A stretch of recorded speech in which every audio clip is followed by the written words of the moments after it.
네, 이제 선고까지 이제 한 20분 남짓 좀 남은 것 같은데 저희 취재 기자들과 함께 하나씩 차근차근 살펴보도록 하겠습니다.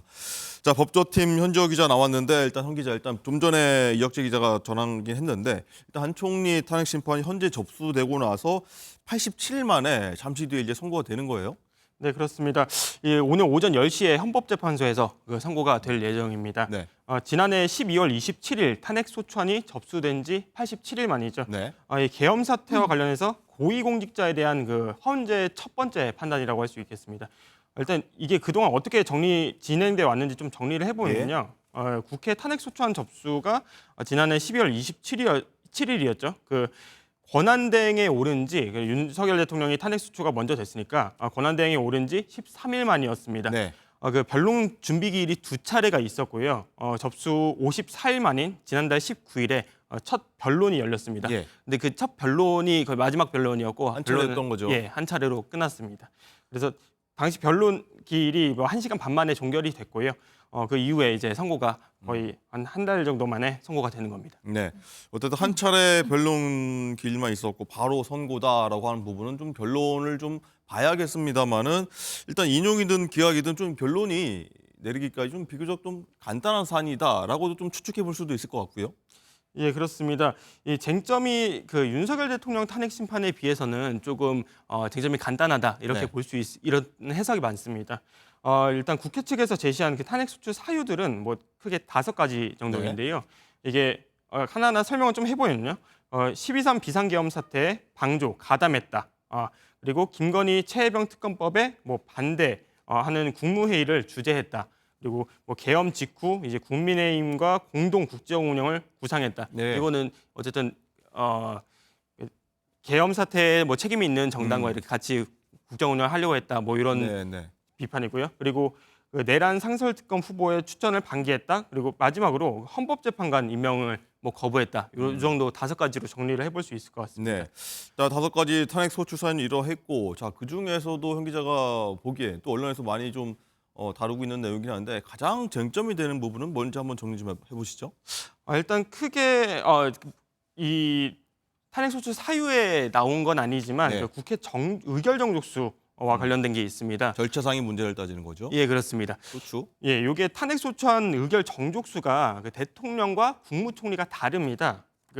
여기서부터 오는 논란인데요. 네. 국무총리의 탄핵 소추안 기준은 151명입니다. 그러니까 과반인 거죠. 그리고 대통령에 대한 탄핵 소추 기준은 3분의 2, 그러니까 200명 이상인 겁니다. 그렇겠죠. 근데 한덕수 국무총리가 탄핵 소추가 될 당시에 대통령 권한대행직을 맡고 있었죠. 근데 네. 이걸 국무총리 기준을 적용할 것이냐 아니면 대통령 권한대행을 볼 것이냐. 예, 맞습니다. 대통령에 준하는 대통령의 기준을 적용을 할 것이냐. 이게 좀 문제가 됐던 거죠. 한덕수 국무총리 같은 경우는 192표로 가결이 돼서 네. 이게 딱 애매한 지점에 있기 때문에 그렇군요. 요거에 대해서 좀 문제 제기를 계속 해왔던 것 같습니다. 이게 그래서 가장 큰 쟁점이라고 좀 볼 수 있을 것 같습니다. 이 경우 의결 정족수 관련해서라면은 판단이 별도로 좀 있는 거 아니겠습니까? 그리고 여기에 대해서 인용이냐 혹은 각하냐 판단까지 나올 수 있다고 하는데 이 부분도 한번 짚어주시죠. 네, 그렇습니다. 이게 각하가 나올 수 있다는 의견이 조금씩 나오는데요. 요즘 각하가 될 수 있다는 거는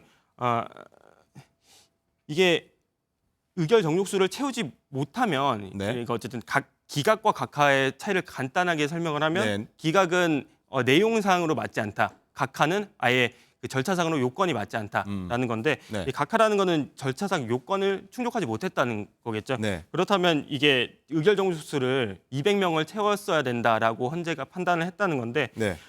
이게 참고사항을 말씀드리면 헌법재판소 산하의 헌법재판연구원이 2015년에 발간한 주석 헌법재판소법이라는 게 있습니다. 예. 네, 여기 보면 대통령 권한대행의 경우 본래 직에 대한 탄핵 발의 의결에 필요한 정족수보다 더 가중된 정족수를 충족해야 한다.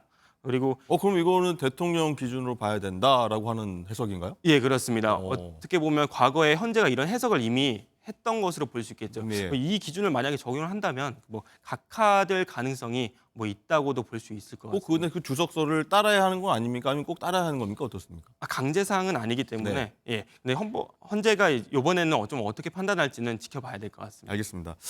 자, 쟁점하고 또 하나의 어떤 이슈까지 한번 살펴봤는데 한덕수 총리가 조금 전에 저희가 한 기자가 말씀해드렸다시피 딱 변론기일 한 번이 있었고 1시간 반 정도 있었고 한 총리도 여기 대해서 탄핵 소추안에 대해서 뭐 항변하는 경우도 있었죠. 어떤 발언들이 있었는지 여기서 한 총리 발언 한번 들어보도록 하시죠.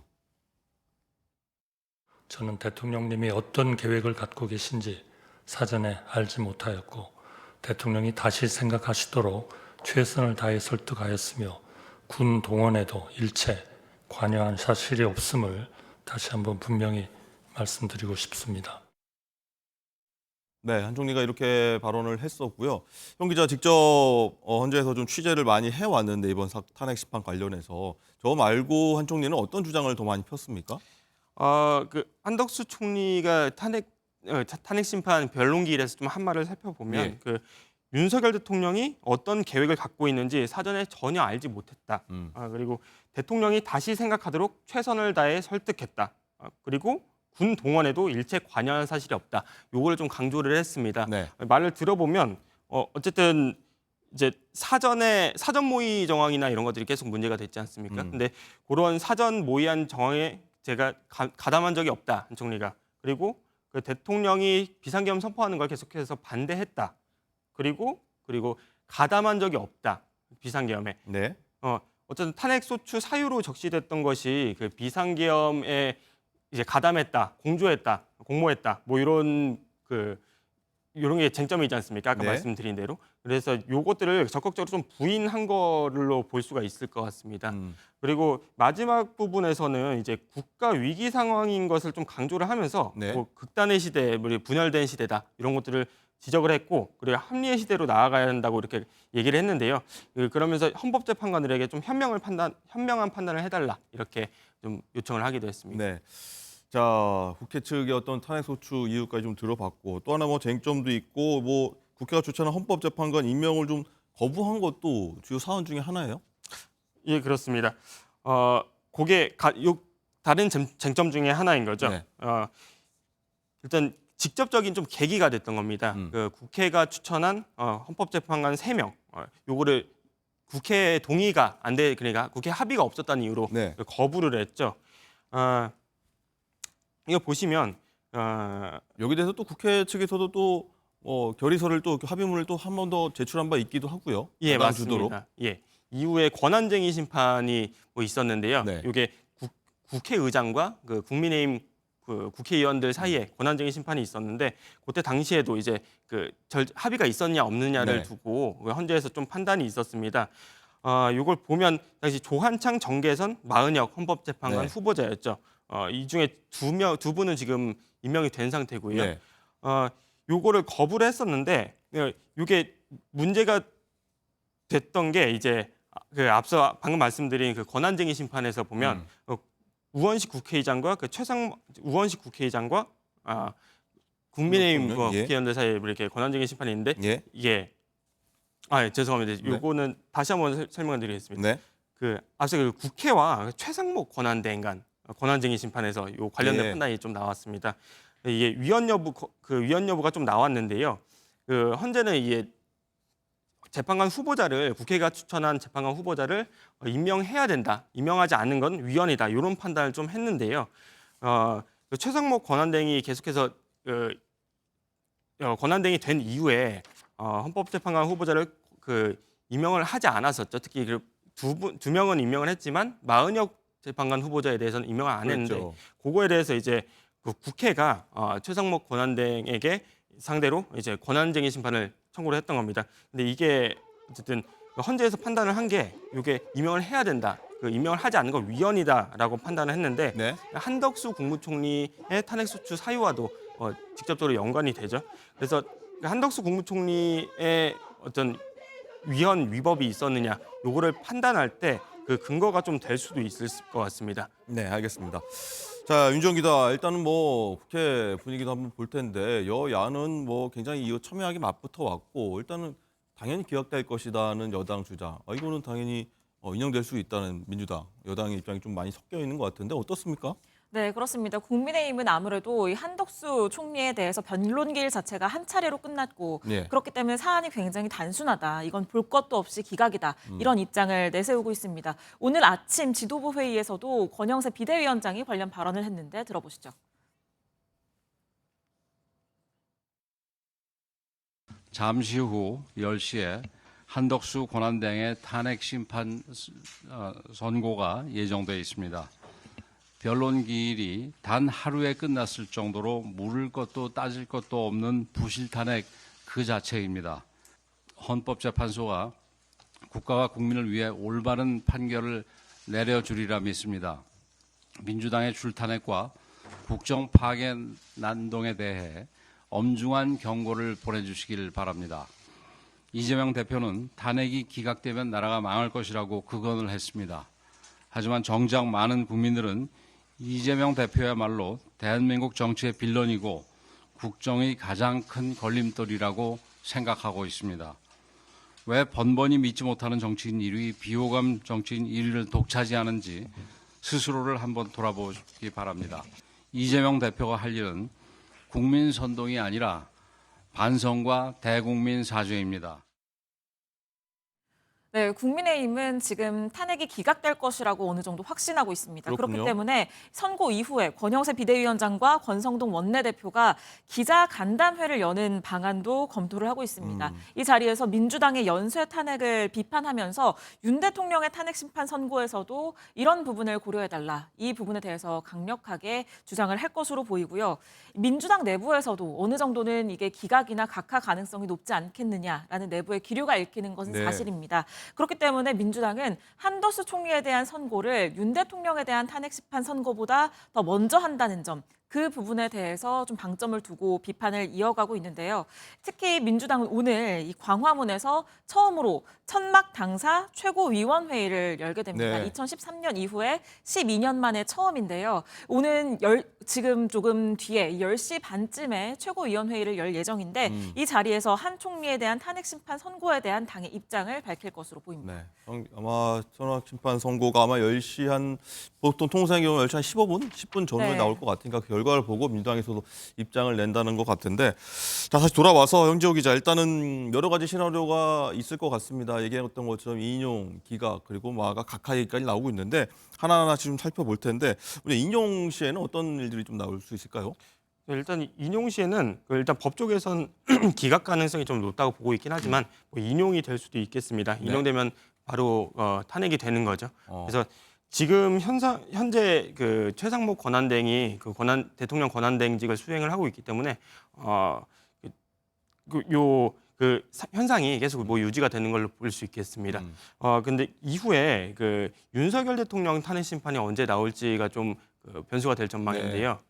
윤석열 대통령이 만약에 탄핵이 인용이 안 되고 뭐 기각이 되거나 각하가 되면 윤석열 대통령이 복귀했을 때 국무총리가 없는 상태로 국정 운영을 다시 하게 되는 것이고요. 네, 그렇군요. 예, 만약에 윤석열 대통령의 탄핵이 인용이 됐을 때, 그래서 탄핵이 된다면 한덕수 국무총리도 탄핵이 된 상태이기 때문에 그렇겠군요. 그러면 그 최상목 권한대행이 계속해서 권한대행직을 수행을 하게 됩니다. 그러니까 최상목 권한대행은 또 민주당 야당에서 또 탄핵 소추를 좀 발의하고 있는 상황이라 또 그것도 공백이 생길 수 있고요. 그렇습니다. 그리고 또 권한대행의 권한대행 그리고 또 권한대행 체제로 갈 수 있다. 그래 어떻게 보면 국론이 되게 분열되고 전국이 불안정한 상황에서 네. 이게 더 심화될 수도 있는 거죠. 네, 또 기각된다고 하는 뭐 얘기도 좀 무게에 실린다. 법조계에서는 이런 얘기를 하고 있는데 뭐 예단할 수 없습니다만은 기각사 당시에 좀 이 시나리오도 한번 검토해 주시죠.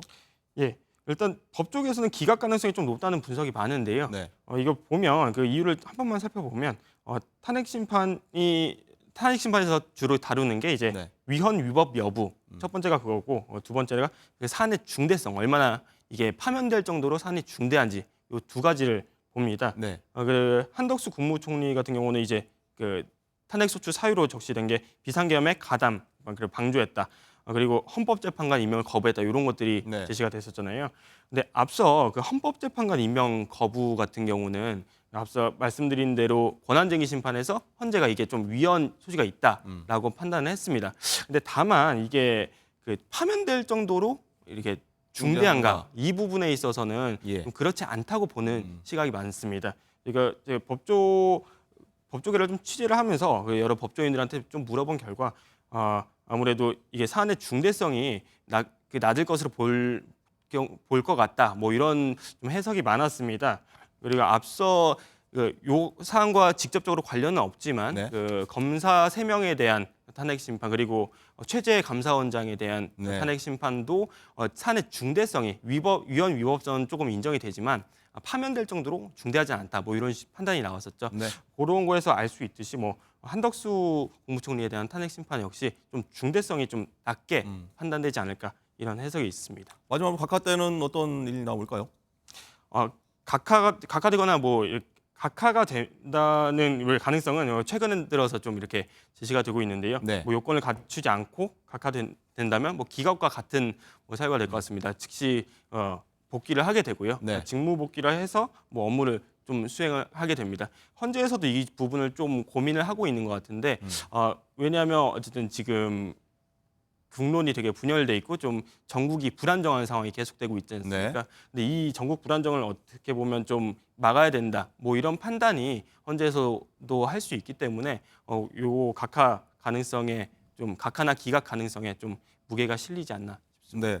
자, 그리고 윤지원 기자, 일단은 야당의 탄핵안이 최근에 보면은 뭐 8번 연속으로 기각이 됐지 않습니까? 네. 뭐 8연속 기각 얘기가 나왔었는데 뭐 현정 기자 얘기했습니다만 최근엔 감사원장과 검사 3인에 대한 판단도 모두 8대5로 나온 바가 있고요. 오늘 어떻게 될지 좀 궁금한 대목이에요. 네, 그렇습니다. 지금까지 민주당이 발의한 탄핵안은 모두 30건이고요. 그리고 이 가운데 국회 본회의에서 가결이 돼서 직무정지 효력이 발생한 건 모두 13건입니다. 네. 이 가운데 이 말씀하신 것처럼 이상민 행안부 장관 그리고 이진숙 방통위원장 또 최재 감사원장과 뭐 검사 등에 대한 이 8인에 대한 선고 결과가 나왔는데 결과는 모두 기각이었습니다. 이 헌재가 헌법재판관 8인 체제로 처음으로 선고를 한 건 이진숙 방통위원장이었죠. 예. 이때 당시에 헌재 재판관들의 의견이 정확하게 반반 4대 4로 나뉘었습니다. 그랬었죠. 이때 당시에 인용은 진보 혹은 보수 중도로 이 구분이 되는 재판관들 그리고 기각은 중도 보수로 구분이 되는 재판관들이 이렇게 의견을 내면서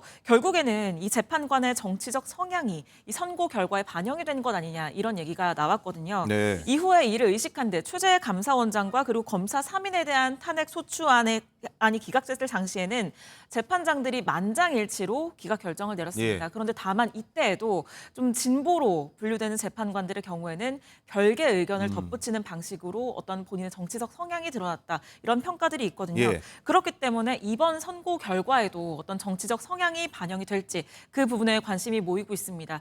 만약에 앞서서 현지호 기자가 말한 것처럼 각하로 지금 결론이 나게 된다면 네. 각하인 경우에는 헌법재판관들이 이 국회 측이 소추한 탄핵 사유에 대해서 개별적인 의견을 다 얘기는 하지 않고 굉장히 선고가 짧게 끝날 가능성이 있습니다. 다만 기각 혹은 인용인 경우에는 재판관들의 성향이 여기에서 드러나게 될 텐데 예. 지금 기각 가능성이 높다고 점쳐지는 상황에서 만장일치로 기각 결정이 나온다고 하더라도 별개의 의견 등이 붙는 경우 이 헌재가 선고를 내리는 이 시간 자체가 선고문을 읽는 시간 자체가 좀 길어질 가능성도 있어 보입니다. 그렇군요. 자, 현지호 기자, 일단은 헌재 출입을 많이 오래 했고 지금 탄핵 심판이 뭐 이런 일이 거의 3달 가까이 되지 않습니까? 이 재판관들이 저기에 성향에 따라 뭐 재판 결과가 나온다, 혹은 별개 의견을 통해서 성향을 좀 드러낸다 하는 것에 대해서 재판관들 스스로도 굉장히 여기에 대해서 언론에서 많이 집중하고 있기 때문에 부담스러워할 것 같은데 어떻습니까? 취재해 보면. 예, 그 신경을 취재가 쉽지는 않겠지만 네. 예, 신경을 안 쓴다고 볼 수는 없을 것 같습니다. 그 헌법재판관에 대한 직접 취재는 아니고 좀 외곽 취재를 해보면요, 예. 주변에 말을 들어보면 그 여론을 분명히 의식을 한다고 이렇게 다들 얘기를 하더라고요. 예. 이게 그 헌법재판소 출신 어떤 뭐 헌법학자의 얘기를 예. 들어보면 그 여론을 신경 쓴다는 것이 직접적으로 그 여론을 반영해서 뭐 이제 탄핵 심판에 어떤 결론에 영향을 미친다 이렇다기보다는 그 여론이 시끄럽거나 막 이럴 때 아니면 좀 여론이 과열돼 있다 예. 이러면 선고 시점을 좀 조정을 한다든가 아. 이런 식으로 좀 반영이 된다고 이렇게 보면 될 것 같습니다. 그렇군요. 알겠습니다. 자, 그럼 윤지원 기자, 일단은 한덕수 총리가 조금 전에 뭐 화면은 나갔습니다만 네. 어제 화면인 것 같습니다. 일단 일상적인 생활을 하면서 오늘 선거를 좀 기다리는 것 같은데 한 총리는 직접 출석하는 건 아니죠?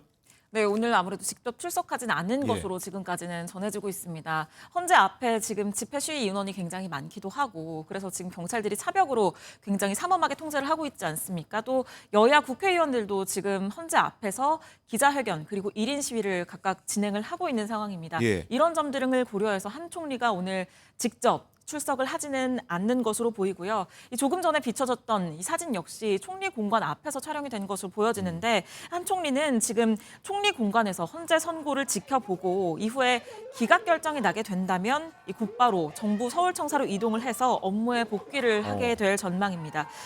서울청사에서 도어 스태핑이라고 하죠. 이 들어가면서 기자들의 질의응답에 답을 하는 건데 네. 그 도어 스태핑 과정을 통해서 취재진 앞에서 그동안의 소회 그리고 앞으로의 각오 등을 밝힐 것으로 보이고요. 또 지금 이 산불로 인한 재난 상황이 지금 심각하지 않습니까? 그렇죠. 그렇기 때문에 이 부분에 대한 대응을 가장 먼저 할 것으로 보여집니다. 대국민 담화도 예정돼 있습니까? 대국민 담화도 진행할 가능성이 높은 것으로 보이긴 합니다만 지금 현재 아직 선고가 나오지 않은 상황이기 때문에 총리실에서도 어떤 일정을 공식적으로 정해서 공개를 하고 있지는 않습니다. 다만 한 총리가 지금 3개월 가까이 현안 보고를 받지 못했기 때문에 이후에 그 현안 보고 등이 이루어질 것으로 보여집니다. 네. 자, 어쨌든 이 결과 예측도 한번 해봐야 될 것 같은데 윤지원 기자, 일단은 재판관 8명 가운데 일단 6명이 기준이 된다. 보통의 통산 탄핵 심판처럼요. 이렇게 지금 이루어진다고 봐야 됩니까? 네, 그렇습니다. 모든 탄핵 심판은 이 재판관 6명이 인용을 찬성하게 되면 인용 결정이 나게 되는 겁니다. 네. 지금 현재 재판관이 8인 체제로 되어 있죠. 그렇기 때문에 이 가운데 6명 이상이 찬성을 하게 되면 인용이 되고 3명 이상이 기각 의견을 내게 되면 기각이 되는 건데요. 그런데 이때 이 앞서서 저희가 각하 얘기를 계속하고 있는데 심판의 청구 요건 자체가 적법하지 못했다. 이렇게 판단을 하게 된다면 각하 의견이 4명 이상인 경우에는 헌재가 소추를 아예 각하를 하게 됩니다. 이 탄핵 소추가 타당한지 아닌지 본안 판단을 하기 위해서는 인용이나 기각을 막론하고 적어도 적법 요건이 충족이 됐다는 이 재판관이 과반이 돼야 되기 때문에 4명은 그래도 4명 이상이 각하 의견을 낸다면 네. 헌재는 소추를 각하하게 됩니다. 네. 자, 현조 기자, 그리고 마지막으로 일단은 이 한덕수 총리 탄핵 심판과 더불어서 이게 윤 대통령 탄핵 심판 결과에도 어떤 영향을 미칠지, 그리고 일정 윤 대통령 탄핵 재판의 어떤 선고일이 아직 지정되지 않았는데 여기까지 연결이 되는 건지도 궁금하거든요. 예, 이게 그 한덕수 국무총리에 대한 탄핵 심판 결론이 윤석열 대통령 탄핵 심판과 연관이 있다, 그리고 없다, 뭐 이런 해석이 다양하게 있습니다. 네. 일단 가늠자가 될 수 있다 이렇게 해석을 하는 쪽을 의견을 들어보면요, 그 국무회의 성립 여부, 그러니까 비상계엄 선포 직전에 열렸던 그 국무회의에 한덕수 국무총리가 참여를 했죠. 그리고 이 국무회의가 절차적 정당성, 절차적 요건을 갖췄는지가 윤석열 대통령 탄핵 심판에서도 쟁점 중 하나입니다. 끝나게 되면 선고일이 바로 지정되는 겁니까? 그것과 직접 선고일과는 직접적으로 네. 연관은 좀 없다고 볼 수 있을 것 같습니다. 음. 왜냐하면 뭐 이번 주 금요일 날 나올 거라는 윤석열 대통령 탄핵 심판 결과가 이번 주 금요일 나올 거라는 예측이 많은데 네. 한덕수 그 직접적 곧바로 하기는 어렵겠지만 근데 뭐 선고 일자와 관련해서 한덕수 국무총리에 대한 탄핵 심판 결과와 윤석열 대통령 탄핵 심판 결과가 뭐 영향은 없을 것 같습니다. 알겠습니다. 자, 이제 잠시 뒤면 헌재 대심판정에서 선고가 내려질 텐데요. 여야도 촉각을 곤두세우며 선고를 바라보고 있을 겁니다. 자, 국회로 잠시 가보도록 하겠습니다. 자, 이교욱 기자, 여당인 국민의힘은 지금 얘기 나눠보면은 기각 혹은 뭐 각하까지 기대하고 있는 것 같아요. 예, 그렇습니다. 국민의힘은 조금 전인 오전 9시 비상대책위원회의에서도 기각에 대한 기대감을 나타냈습니다. 권영세 비대위원장은 헌재가 한덕수 총리 탄핵 심판 변론 기일을 단 하루 만에 끝냈을 정도로 따질 것도 없는 심판이다, 이렇게 밝혔는데요. 민주당이 작성한 탄핵소추안은 기본적 사실관계도 맞지 않고 정치선전 구호만 가득하다고 직격했습니다. 헌재가 국가와 국민을 위해 올바른 판결을 내려주시리라 믿는다며 야당의 줄탄핵과 국정 파괴에 대해 경고를 보내달라는 입장도 덧붙였습니다. 국민의힘은 또 민주당이 한 총리 탄핵으로 직무대행을 맡게 된 최상목 권한대행도 탄핵 대상으로 삼고 있다며 비판의 목소리를 이어갔습니다. 네, 지금 얘기 스튜디오에서 대담한 거 보면 이제 법조계에서는 이런 기각 가능성을 좀 더 무게를 두는 것 같은데, 자, 야당인 민주당은 지금 어떤 입장입니까? 예, 민주당은 조금 전 오전 9시 이곳 국회 본청 당대표 회의실에서 일단 최고위원 회의를 개최했고요. 잠시 후엔 오전 10시 반부터는 광화문에 설치한 천막 당사의 현판식을 갖고 이어서 그 장소에서 최고위원 회의를 추가로 또 개최합니다. 민주당은 이 자리에서 한 총리 탄핵 심판 선고와 관련된 입장을 밝힐 걸로 그렇게 보여지는데요. 민주당은 이번 선고와 윤 대통령 탄핵 심판은 별개라는 점을 강조하고 있는데 결과와 관계없이 윤 대통령 탄핵 심판 선고 촉구 메시지를 내는데 주력할 걸로 보입니다. 민주당은 한 총리가 계엄 선포를 방조했고 국회 추천목 헌법재판관 임명을 거부했다면서 한 총리의 탄핵 사유는 충분하다는 입장인데요. 헌재 판단에 따른 여야의 입장은 확연하게 갈릴 걸로 보입니다. 지금까지 국회에서 MBN 뉴스 이교욱입니다.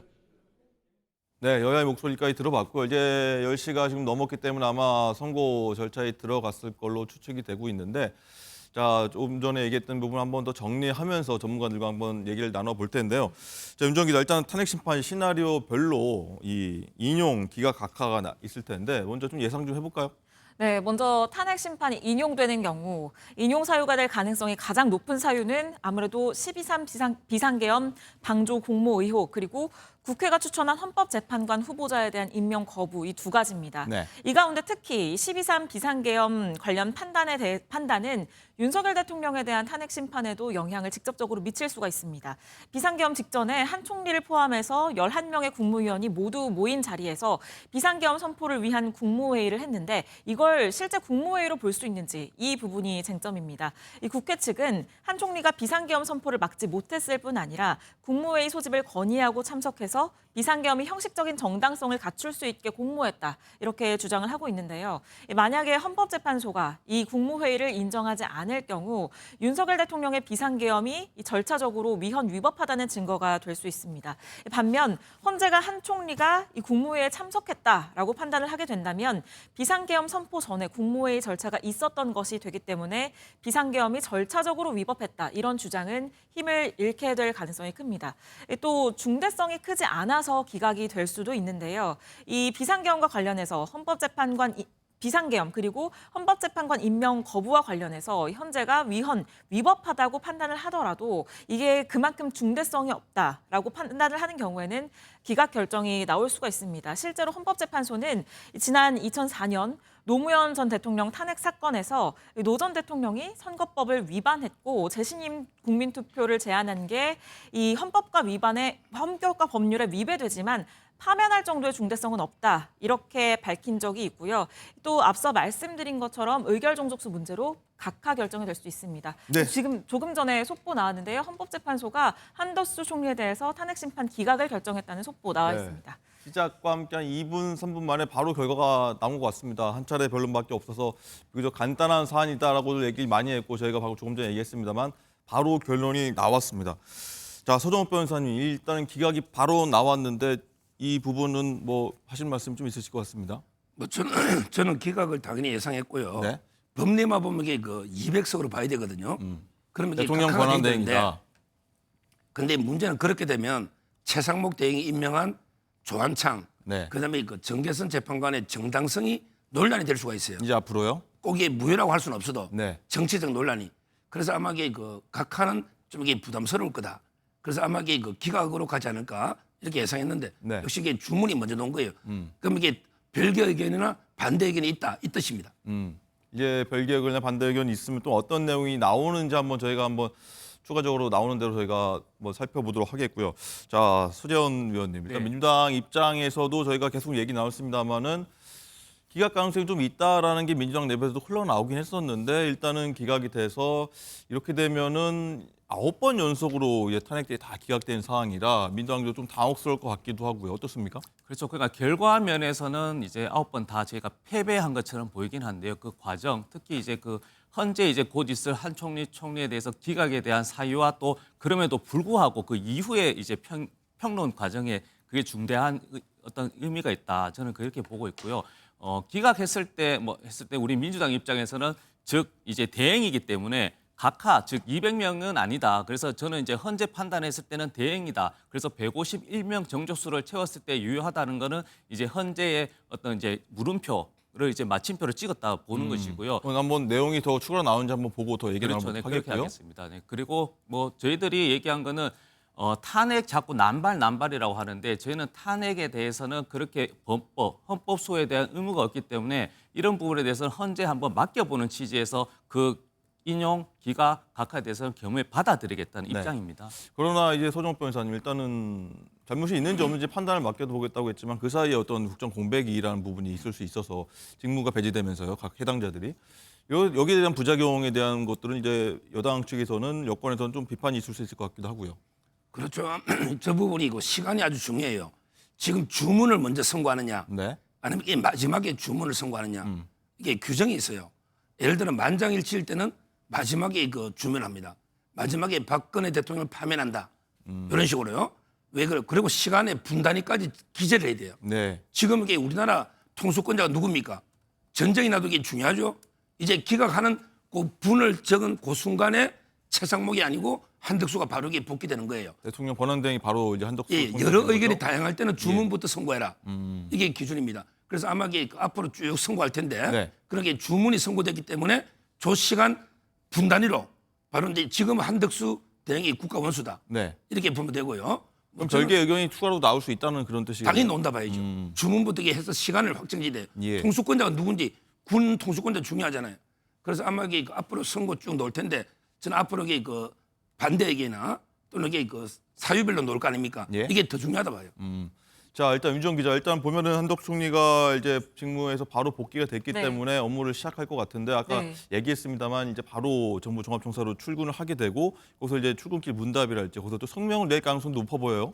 네, 그렇습니다. 일단 지금 한덕수 총리가 바로 주문을 읽는 순간 직무 복귀 효력이 발생하기 때문에 직무에 복귀해서 지금 서울청사로 출근을 할 예정입니다. 총리실에서도 관련 공지를 지금 내린 상태고요. 네. 그럼 다만 그 총리실 정부 서울청사 1층 이 출근길이 공개된 장소이기는 합니다만 지금 권한대행 신분이지 않습니까? 그렇기 때문에 경호상의 문제로 취재진들이 뭐 이렇게 직접 따라 붙는다든지 해서 이 질의응답을 진행하는 이런 취재 방식은 지금 현재는 어려울 것으로 네. 보입니다.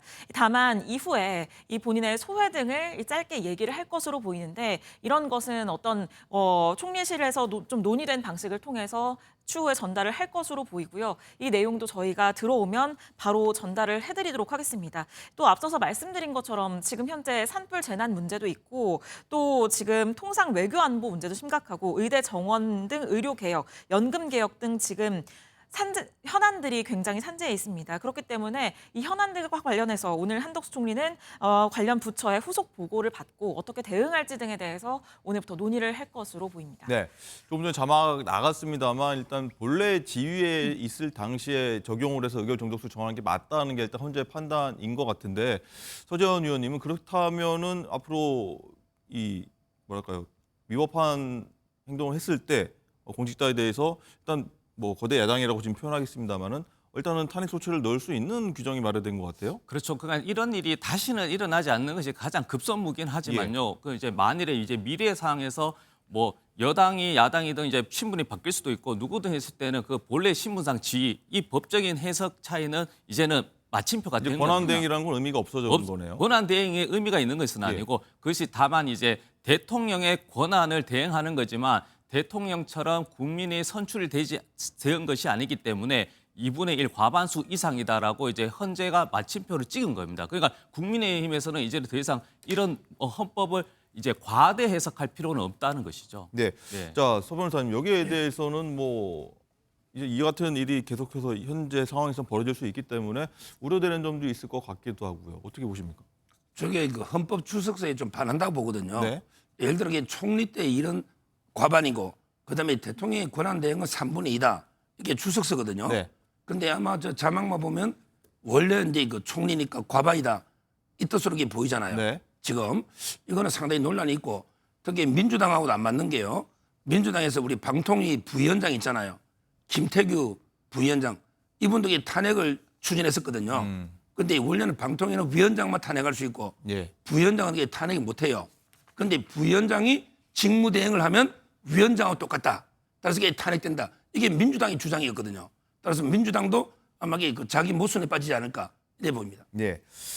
자, 그리고 윤정 기자, 일단 저 계속해서 속보가 좀 들어오고 있는데 재판관들 8명 중에서 이 기각, 각하, 인용 다양하게 의견이 지금 나왔다고 해요. 네, 그렇습니다. 의견이 만장일치로 통일되지 않은 상황입니다. 지금 재판관 5명은 기각 의견을 냈고요. 2명은 각하 의견, 그리고 1명 정계선 재판관은 인용 판단을 내렸습니다.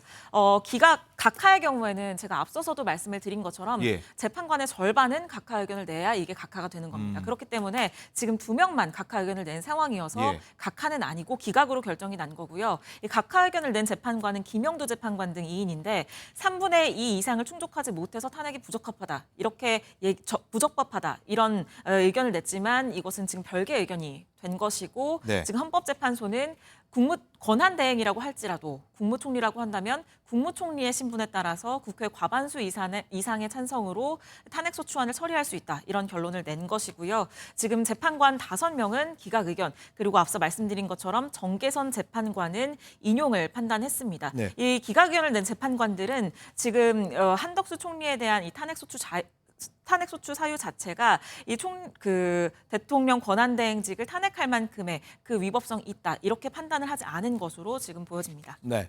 뭐 재판관 성향에 따라 결론이 나온다 이런 얘기 뭐 계속 나오고 있는 상황이었는데 자, 일단 한 분씩 여쭤보겠습니다. 소 변호사님은 일단 기각 5, 2명 각하, 1명은 이제 인용 결정이 나왔는데 성향과는 크게 상관없는 결과 같기도 하고요.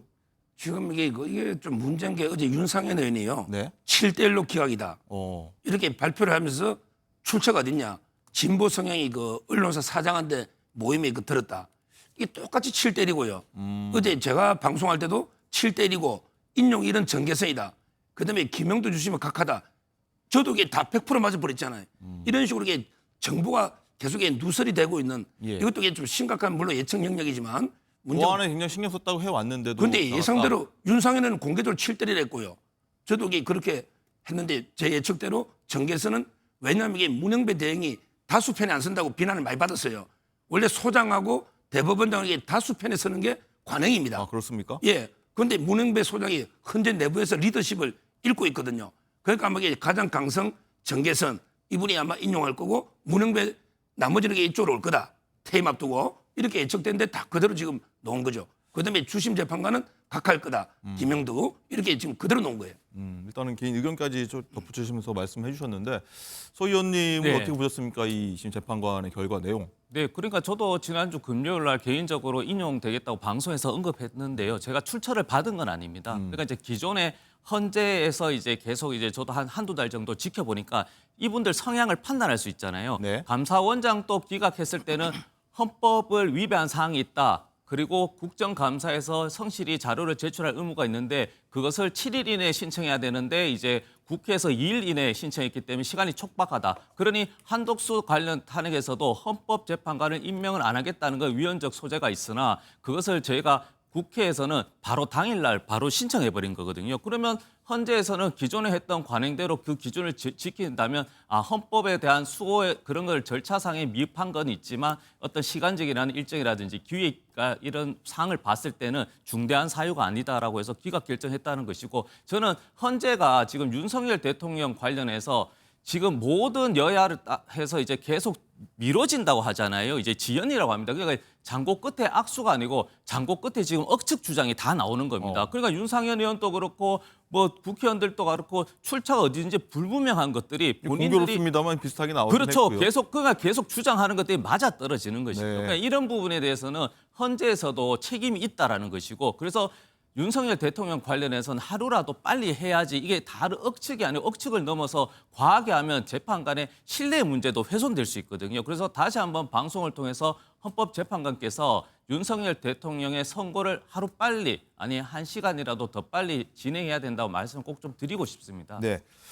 그래서 이제 현재 선고 관련한 내용이 좀 들어오고 있는데, 자, 윤 기자, 이 뭐랄까요, 이 계속해서 내놓은 내용도 있고 재판관들의 어떤 의견도 조금 좀 수정할 필요가 있는 부분이 들어오는 것 같아요. 네, 그렇습니다. 지금 각하 의견을 낸 재판관의 네. 경우에는 정형식, 조한창 재판관 2인이 각하 의견을 냈고요. 네. 또 구체적으로 지금 기각 사유에 대해서 보면 먼저 내란 방조 혐의 등과 관련해서는 절차적인 정당성을 위해서 적극적으로 중무회의 소집을 건의하지 않았다는 등 소추 사실을 인정할 만한 이 자료를 찾을 수가 없다. 그렇기 때문에 이 위반으로 볼 수가 없다라고 얘기를 했습니다. 그리고 헌법재판관 임명과 관련해서는 임명하지 않은 것은 위법 사유에 해당하지만 이게 직을 파면할 정도로 위중하지 않다. 이렇게 판단을 한 상황으로 보여집니다. 네. 자, 서 변호사님, 일단 보면은 재판관 미임명이 헌법에 위반되지만 파면할 사유는 아니다. 저도 계속 속보 들어온 거 보면서 지금 질문을 계속 드려야 될 것 같은데, 이 부분은 나중에 또 윤 대통령과 연결된 부분들이 있을 텐데 어떻게 보십니까? 결과 예측을? 아마 이제 그 두 단계로 보통 하죠. 위법이냐, 예. 아니면 이제 그게 인정된다면 중대하냐 안 하냐. 요 두 단계인데요. 네. 아마 이게 그 재판관을 임명 안 한 거는 위법이다. 여기까지는 판단한 것 같아요. 다만 이제 그 탄핵의 가장 중요한 거는 중대하냐 안 하냐 이 문제잖아요. 따라서 기각 의견을 내신 분들이 아마 이제 중대한 위반은 아니다. 파면할 만큼. 이래서 이게 기각이 된 게 아닌가 이렇게 보이고 네. 조금 전에 그 각하 아까 기자님이 처음에 김영두 주심이라 했는데 예. 지금 조한창 정형식. 그다음에 정인식이라면 예. 그럼 이게 김영두는 각 기각 아닙니까? 그런 게 좀 더 지켜봐야 될 것 같습니다. 보수 성향의 재판관들이 일단 각하를 한 것으로 보인다는 내용까지 한번 전해드려야 될 것 같고, 일단 서방에서 하나 더 여쭤보면은 일단은 재판관 미임명이 헌법 위반이다라고 하는 부분은 사실 이제 야당이 지금 탄핵소추안을 발의한 최상목 권한대행하고도 좀 연관돼 있는 문제인 것 같기도 하거든요. 이 부분은 그러면 만약에 최상목 대행이 탄핵소추가 뭐 의결돼서 넘어간다고 하면은 이 부분도 헌재에서도 다시 한번 판단을 해볼 수 있을 것 같기도 하고요. 그렇죠. 아마 이게 그 위헌인 거는 이제 분명한 것 같아요. 최상목 대행이 임명하는 게 네. 판결에 하면 다만 이게 그 중대하냐 안 하냐는 여전히 남아 있어요. 물론 이제 그 최상목 대행이 뭐 헌재 판결이 기속력이 있는데 좀 기간이 오래된 거는 맞죠. 그 점에서 이제 그 한덕수 총리보다 이게 약간 위헌이 더 크다고 볼 여지는 있는데 그러게 최상목 대행도 또 할 말이 없는 건 아니에요. 명분이 있어요. 왜냐하면 한덕수 총리나 윤 대통령이 선고기일이 잡혀 있었잖아요. 그럼 이게 선고기를 기다려보고 내가 임명할게. 며칠만 더 기다려보자. 이건 이게 또 명분이 되잖아요. 뭐 이렇게 컴백하니까 지금 이제 만약 임명권 문제는 게 한덕수 총리 손에 달렸잖아요. 따라서 저는 최상목 대행을 만약에 탄핵해도 위헌은 있더라도 과연 이게 파면할 만큼 중대하냐는 또 이게 또 기각되지 않을까 이렇게 봅니다. 네. 서재원 의원님도 하실 말씀이 좀 있을 것 같습니다. 최상목 권한 대행 연결돼 있는 문제라서. 그래서 저는 개인적으로 헌재가 사실 선입 선출도 그렇고 신속하고 가장 중대한 걸 먼저 하겠다 했지 않습니까? 네. 그러니까 윤석열 대통령 선고가 먼저 돼야 되는데 왜 한덕수 총리 선고를 먼저 했을까? 제 나름대로 계속 한번 고민해 보면 변수가 생긴 겁니다. 그 윤석열 대통령의 구속 취소가 아니고 최상목 대행의 헌재의 어떤 재판 위원이라고 했는데 그걸 계속 3주 동안 이제 한 달째거든요. 그걸 미루다 보니까 이대로 갔다가는 윤석열 대통령 파면했을 때는 실질적으로 이제 윤석열 대통령 체제가 아니고 이제는 최상목 대행 체제이기 때문에 더 불리하다는 게 불안정하다는 겁니다, 국가가. 그래서 저는 한덕수 총리에 관련해서도 힌트를 준 것이 아니라 명확하게 한 거잖아요. 그 헌재 재판관을 미임명한 헌법 법률 위반이다라고 못을 박은 겁니다. 그렇기 때문에 이제 한덕수 총리는 바로 이제 임명을 이제 또 시행하겠죠. 그렇게 됨으로써 이제 최상목 대행 자체는 어떤 공무원 자체, 대한민국 공무원은 헌법을 또 지킬 헌법 수호의 책무가 있는 것인데 이것을 방기했다. 그것도 하루 이틀이 아니고 한 달 동안. 그렇기 때문에 국민의힘이 아니라 민주당 입장에서는 이게 헌법 수호의 관점에서는 최상목 대행의 변수, 즉 헌재에서도 여기에 대해서도 윤석열 대통령의 파면 이유를 걱정해서 저는 한덕수 국무총리를 기각했다는 그 결정문의 한 사유라고 보는 것이죠. 네. 자, 헌재 발표 내용 하나씩 좀 볼 텐데 이 한덕수 총리뿐만 아니라 계속해서 말씀드리지만 윤 대통령 탄핵 심판이 이제 점점 좀 다가오고 있는데 아마 윤 대통령 탄핵 심판 결과에 어떤 가늠자가 될 거라는 부분이 굉장히 많았기 때문에 어떤 힌트가 나올 수 있을지 단서가 나올 수 있을지 하나씩 좀 볼 텐데 자, 윤정 기자 보면은 헌재가 한덕수 총리 계엄 전 국무회의 관련 적극적 행위 증거가 없다라고 지금 일단은 얘기가 나오고 있는데 어떤 내용입니까 구체적으로? 네, 이 적극적으로 어떤 계엄에 가담하거나 방조하지 않았다라는 의미로 지금 네. 해석이 되는데요. 다만 이 부분을 윤 대통령에 대한 탄핵 심판 선고와 직접적으로 연관을 시키기는 어려워 보입니다. 왜냐하면 한덕수 총리는 지금 계속해서 이 국무회의 전에 이 비상계엄에 대해서 몰랐다라고 얘기를 하고 있는 상황이기 때문에 이 부분에 대해서 한 총리에 대한 이 판단이 윤 대통령에 대해 그대로 적용되기는 어렵겠다. 다만 지금 한덕수 총리까지 지금 탄핵안이 기각이 됨으로써 지금 9명에 대한 탄핵안이 기각이 된 건 아니겠습니까? 네. 지금 여당도 줄탄핵에 대해서 가장 크게 지금 비판을 하고 있거든요. 여당이 조금 전에 밝힌 입장에 따른다고 어떻습니까? 하더라도 네, 이 줄탄핵에 대해서 어떤 역사적인 경종을 울린 것이다. 이렇게 지금 입장을 내놓은 상황입니다. 그렇기 때문에 윤석열 대통령이 지금 비상계엄의 가장 주된 사유로 이 거대 야당으로 인한 국정 마비 등을 들고 있기 때문에 이 부분에 대해서는 어느 정도 좀 긍정적인 어떤 영향을 미칠 수도 있어 보인다라는 지금 해석이 나오고 있습니다. 네, 윤 대통령과 한 총리 중복되는 탄핵 소추 사유 이런 거 있지 않습니까? 비상계엄 선포 전 국무회의 심의 절차가 있었는데 이 부분은 혹시 윤 기자 지금 나온 게 있습니까? 아직 없고요. 자, 소 변호사님, 어쨌든 결과적으로 많은 분들이 좀 잘 바라보고 있는 게 비상계엄 선포 전 국무회의 심의 절차지 않습니까? 이 부분에 대해서는 어떤 결정을 내릴지 궁금해요. 아마 이제 이 부분이 원래 좀 탄핵 소추를 바꿨어요. 네. 처음에는 이제 형법에 내란죄를 방조했다, 예. 묵인 방조 이렇게 의결했거든요. 그런데 윤 대통령처럼 형법상의 내란죄를 빼버리고요, 그냥 헌법상의 내란 행위를 묵인 방조했다. 아마 이런 식으로 이렇게 바꿨거든요. 이게 논란이 될 텐데, 근데 아마 제가 들어보니까 판결이요, 과연 이게 비상계엄이 내란인지 아닌지 판단을 안 한 것 같아요. 제가 들어보니. 왜냐하면 이게 묵인 방조한 적이 없으니까. 아니, 계엄 자체를 묵인하거나 이게 방조한 게 아니기 때문에 굳이 계엄이 내란인 행위냐 아니냐 이거는 이게 판단 안 하고 그냥 아예 방조한 적이 없다. 이래서 아마 기각한 게 아닌가. 지금 현재까지 이렇게 보입니다. 네. 자, 이번 판결 어쨌든 뭐 구체적으로 연관된 것도 있고 별개 사유도 있었는데 윤 대통령 탄핵 심판과요. 서 의원님은 어떻게 보십니까?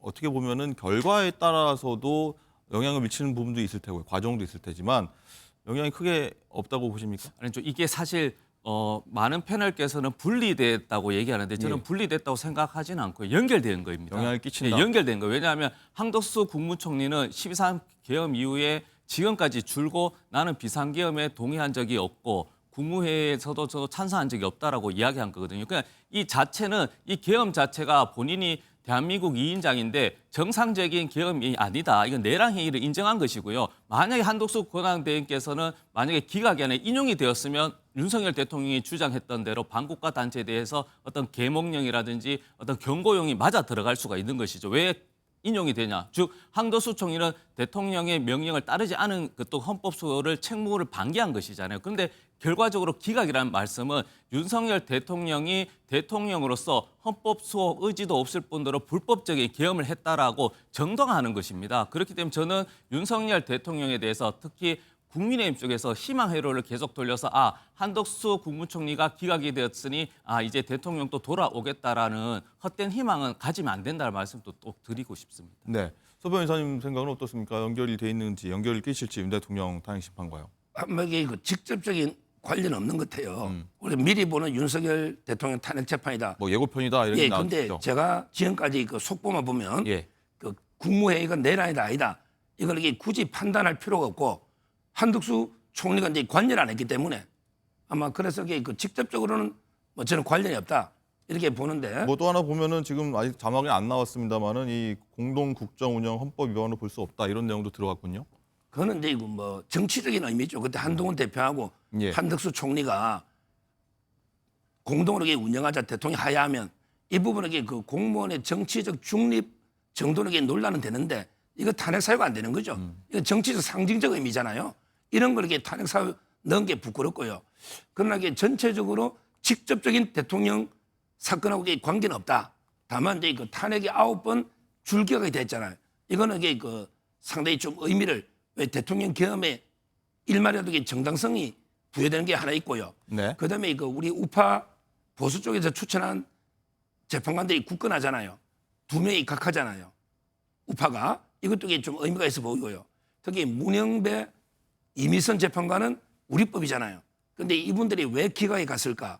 이것도 그 한번 의미 있게 지금 아까도 말했지만 이게 그 소장 대행은 다수편에 서는 게 원칙이에요. 관행이 앞으로 이 부분도 좀 저는 의미 있다 봐요. 가늠자가 충분히 될 수 있다라고 보시는 입장이시고요.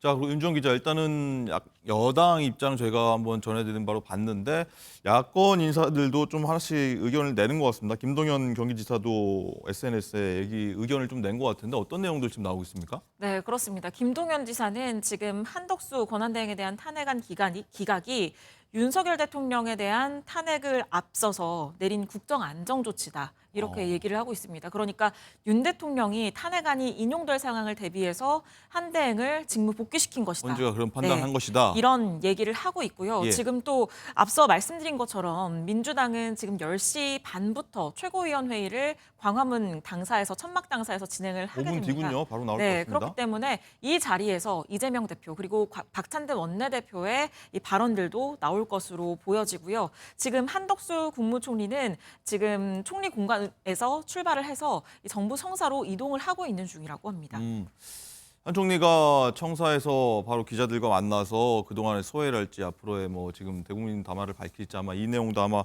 나올 것 같은데 자, 어쨌든 서 변호사님 이 결과가 대통령 측에 크게 유리한 건지 반대로 지금 김동연 지사가 얘기한 것처럼 헌재가 윤 대통령을 기각을 하기 위해 학을 염두에 두고서 국정 안정 조치로 일단은 이번 기각 결정을 내린 거다라고 하는 주장을 내놓고 있는데 어떻게 해석하십니까?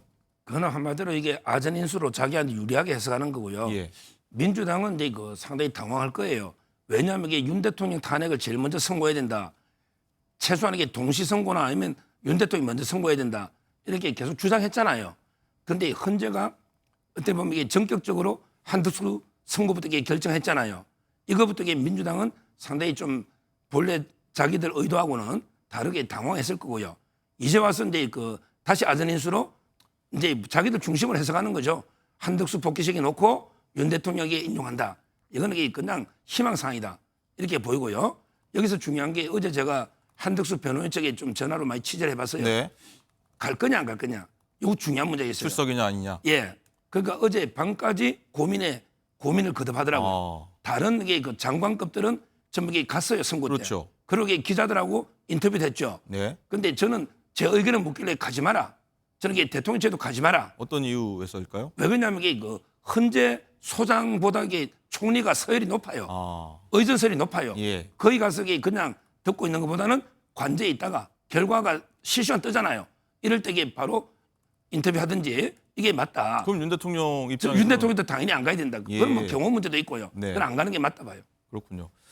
자, 서재원 의원님 일단은 서 변호사님은 이번 결과에 대해서 민주당은 되게 당황할 거다라고 했는데 당황한 아니요, 겁니까? 당황할 사람은 사실 최상목 대행이죠. 왜냐하면 최상목 대행은 이제 대행이 아니기 때문에 예. 최상목 대행이 굉장히 당황할 것 같고 민주당은 계속 주장하는 거고 현재에서도 계속 이야기하는 것은 한덕수 총리가 헌법을 위배한 사실이 단 하나도 없다라고 결론 내린 게 아닙니다. 중대한 어떤 사안이 없고 그리고 더 나아가서는 검찰 조사라든지 그 자료를 받지 못했습니다. 그러니까 이거는 형사 재판에서 다룰 문제이기 때문에 저희는 다룰 수가 없다. 그렇기 때문에 한덕수 총리 자체가 어떤 헌법 소회에 굉장히 적극적으로 임했기 때문에 기각된 것이 아니고 지금 조사, 형사 재판이 아니기 때문에 기각이다. 그래서 저는 이것은 또 형사 재판에서 한덕수 총리가 실질적으로 국무회의 등 여러 가지 사항에서 내란을 동조했거나 혹은 방조했는지 더 나가서 헌법재판관 민명 자체도 어떤 형사상에서도 고소 고발로 인해서 책임 있는 거는 계속 따질 문제다. 이런 말씀을 예. 꼭 드립니다. 자, 지금 제가 봐도 예. 정확한 재판관들의 판단은요. 네. 정영식, 조한창은 이제 각하고요. 아까 200석. 예. 그다음에 정계선은 인용이고. 네. 그다음에 중요한 게 김복형은요. 기각인데 법 위반도 아니고 기각이다. 그 나머지 4명은 법원 위반했는데 보수성향 중단이 아니다. 재판관이라고 알려진 인물이죠. 그렇죠. 김복형 재판관에게 법 위반도 없다. 네. 그래서 기각이라는 거고 나머지 4명 기각은 법원 위반했는데 중대한 게 아니다. 이렇게 지금 정보 보고 오고 있습니다. 알겠습니다. 자, 윤정 기자 아까 조금 전에 이야기했습니다만 한덕수 총리가 바로 정부 청사에 출근을 했는데 바로 기자들과 만나서 입장을 밝힌 것 같아요. 어떤 얘기 나왔습니까? 네, 그렇습니다. 조금 전인 10시 20분을 조금 넘긴 시각에 한덕수 권한대행이 이제 정부 청사 1층에 들어갔습니다. 이때 이제 소회를 밝혔는데요. 헌법재판소에 일단 감사 인사를 전했고요. 그리고 지금 산재한 현안이 많기 때문에 급한 일에 대해서 수술이 네, 한총 얘기 들어보시죠. 대응을 준비하고 실천하고 또 지정학적 대변혁의 시대에 우리 대한민국이 정말 잘 우리의 발전을 계속할 수 있도록 우리 국무위원과 정치권과 국회와 또 국회의장님과 모두 힘을 합쳐서 최선을 다해서 해나가겠습니다. 오후에는 정말 큰 산불로 인해서 고통을 받고 계신 분들을 뵙고 또 특히 돌아가신 분들에 대해서 제가 직접 손으로 위로의 편지를 드렸습니다. 정말 가슴 아픈 일이고 그분들의 명복을 빌어 마지 않습니다. 우리 모든 국민들은 이제는 극렬히 대립하는 정치권에 대해서 그러지 말아야 된다는 목소리를 확실하게 내고 있다고 생각합니다. 이제는 좌우는 없다고 저는 생각합니다. 오로지 우리나라가 위로, 앞으로 발전하는 것이 정말 중요한 우리의 과제다. 저는 이것이 저의 마지막 항상 소임으로 생각하고 복귀와 함께 다시 그러한 그 헌법과 법률에 따라서 또 우리의 젊은 미래 세대와 우리 대한민국의 미래를 위해서 우리 국민들과 정치권과 언론과 또 시민단체와 기업과 정부 국무위원들 모두와 함께 최선을 다해 나가겠습니다. 감사합니다. 권한대행님 혹시 마은혁 재판관 임명 여부에 대해서는 혹시 이제 곧 또 뵙겠습니다. 네, 감사합니다. 네, 지금 보시면 경호상의 문제로 취재진이 따라붙어서 더 이상 추가의 질문을 하지는 그렇군요. 못했습니다. 가장 핵심이 되는 발언은 아무래도 이제는 좌우가 없다고 생각한다. 우리나라가 위로, 앞으로 발전하는 게 중요한 과제다. 라면서 국민 통합의 메시지를 냈습니다. 기자들의 질문 단 한 가지 있었는데 마은혁 재판관 후보자를 임명할 것인가였는데 여기에 대해서는 직접적인 답변을 하지 않고 애매모호하게 네, 돼 있어요. 곧 또 뵙겠다. 이렇게 얘기만 하고 퇴장을 했거든요. 지금 헌법재판관들의 의견 가운데 지금 정계선 재판관이 인용 의견을 냈는데 그 가장 주요한 것이 헌법재판관 임명을 하지 않은 것. 이 부분이 위법하다라는 부분이었습니다. 그렇기 때문에 아무래도 마은혁 재판관 후보자를 임명하라라는 야당의 압박이 더 거세질 것으로 보이는데요. 앞으로 이 부분에 대해서 대응을 하는 것도 좀 중요할 것으로 보이고요. 또 조금 전에는 대통령실에서도 입장이 나왔습니다. 네. 이 대통령실은 마찬가지로 이 헌법재판소의 결정을 환영한다면서 헌법재판소의 오늘 결정으로 국회 탄핵 남발이 무분별하고 악의적인 정치 공세였음이 다시 한번 입증됐다. 한덕수 권한대행 겸 총리의 직무 복귀가 국가 정상화의 출발점이 되기를 기대한다. 이런 입장을 내놨습니다. 네, 저기 민주당이 지금 10시 반부터 광화문 앞에서 이제 최고위원회를 열면서 아마 입장을 지금 낼 것으로 보이는데, 자, 소재원 의원님 지금 보이는 화면입니다. 민주당 일각에서는 일단 민주당에서 이런 줄탄핵에 대해서 사과부터 해야 되는 거 아니냐. 그런 다음에 마은혁 재판관 임명을 다시 이제 요구를 하거나 이렇게 되는 거 아니냐. 이런 얘기도 있어요. 그렇죠. 그러니까 저희는 줄곧 얘기한 게 탄핵될 만한 분들이 이제 탄핵을 우리가 한 것이고 그에 대한 국정 공백이라든지 여러 가지 부작용이 있었었잖아요. 그에 대해서 비판은 수용하겠다. 그런 입장인 것이고 예. 저는 사과를 할 사람은 진짜 한덕수 총리 이분인데 이분은 좌우가 없다 해서 앞으로 위로 가자고 했잖아요.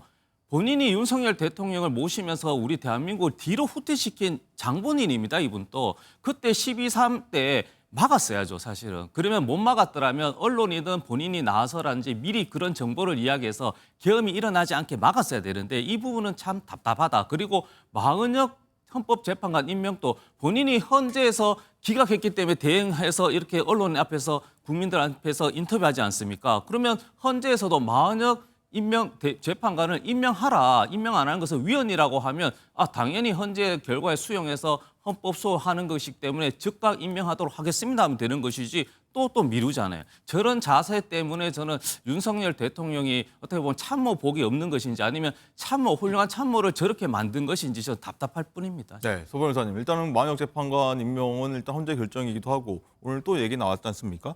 그러면 한덕수 총리가 고심하고 임명하게 되는 절차로 결국은 갈 걸로 보이십니까? 어떠십니까? 먼저 이제 우리 서 위원장님이 네. 계속 이 총리가 안 막았다고 하는데 막을 방법이 있습니까? 계엄은 이게 국가 원수의 고유한 권한인데 심의기구입니다. 국무회의는. 따라서 이게 반대 의견을 개진할 수는 있겠죠. 그러나 이게 의결기관이 아닙니다. 따라서 이게 대통령이 결정하면 하는 겁니다. 이걸 이게 한덕수 총리가 어떻게 막습니까? 이건 말이 안 되는 거고요. 그다음에 저는 마은혁 임명은 이제 안 할 걸로 봐요. 명분이 있잖아요. 헌재에서 하라고 결정을 일단 내린 거 아니겠습니까? 아니죠. 시점은 정해지지 않았습니까? 그거는 이게 헌재 모든 재판은 주관쟁송으로 최상목과 그다음에 국회와의 권한쟁의입니다. 최상목 부총리한테 판결에 기소력이 미치는 거죠. 예. 따라서 이제 한덕수 총리는 판결 받은 적이 없어요. 그게 처음부터 한덕수 총리도 권한쟁의 심판 같이 했었어야죠. 그게 국회의 전략적인 판단 저는 미쓰고요. 네. 아마 이게 명분도 있죠. 대통령이 선고 며칠 안 남았잖아요. 대통령이 입 빠르면 이번 주 금요일 저는 좀 더 늦어질 수 있다 보는데요. 겨울로요? 예. 그럼 이게 그래봤자 이게 1, 2주 미만인데 그럼 이게 대통령이 복귀를 보고 임명이 되지 굳이 총리가 지금 임명할 이유는 없다 이래 봅니다. 네.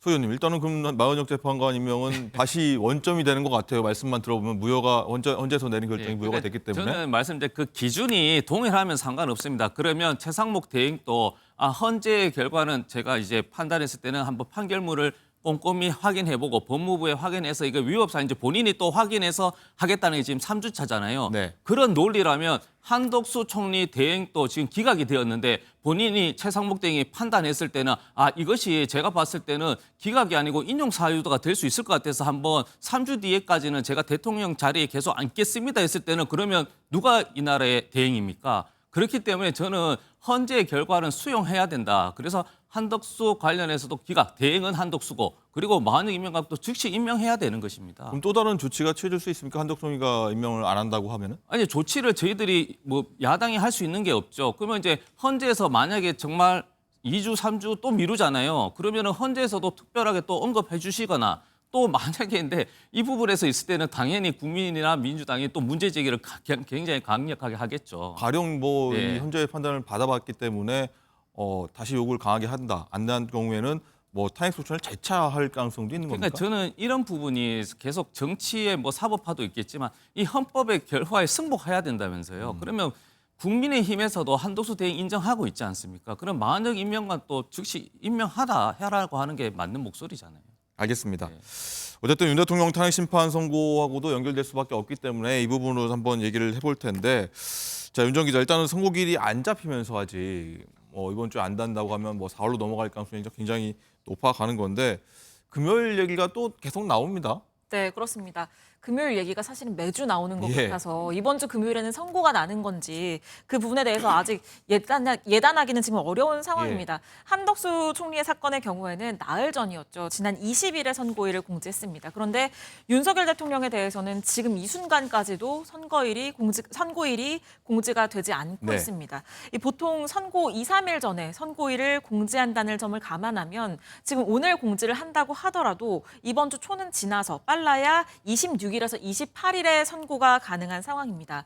그런데 이번 주를 지금 슈퍼위크라고 사법 슈퍼위크라고 얘기를 하는 게 많은 거 있습니다. 네, 오는 26일에 이 서울고법에서 이 대표에 대한 선거법 위반 사건 2심 선고가 예정이 돼 네, 있죠. 이재명 대표. 네, 지금 이게 굉장히 정치적으로 민감한 재판이기 때문에 헌재가 이날 윤 대통령에 대해서 선고를 할 가능성은 크지 않은 것 같다. 이런 게 법조계의 시각이기도 하고요. 예. 또 주목할 만한 게 이날이 저도 최근에 알았는데 전국연합학력평가, 고교 전국연합학력평가가 있는 날이라고 네, 합니다. 지금 일정이 나가고 있습니다. 화면에. 네, 그렇습니다. 그런데 앞서서 이 대통령 선고일에는 지금 여야 지지층들의 충돌 가능성이 있기 때문에 교육당국이 이 전체적으로 학교에 대한 휴교를 계획하고 있다. 이렇게 얘기를 했거든요. 수요일에 선고를 하게 되면 이 지금 학력평가 일정에 영향이 생기는 상황이어서 그렇고요.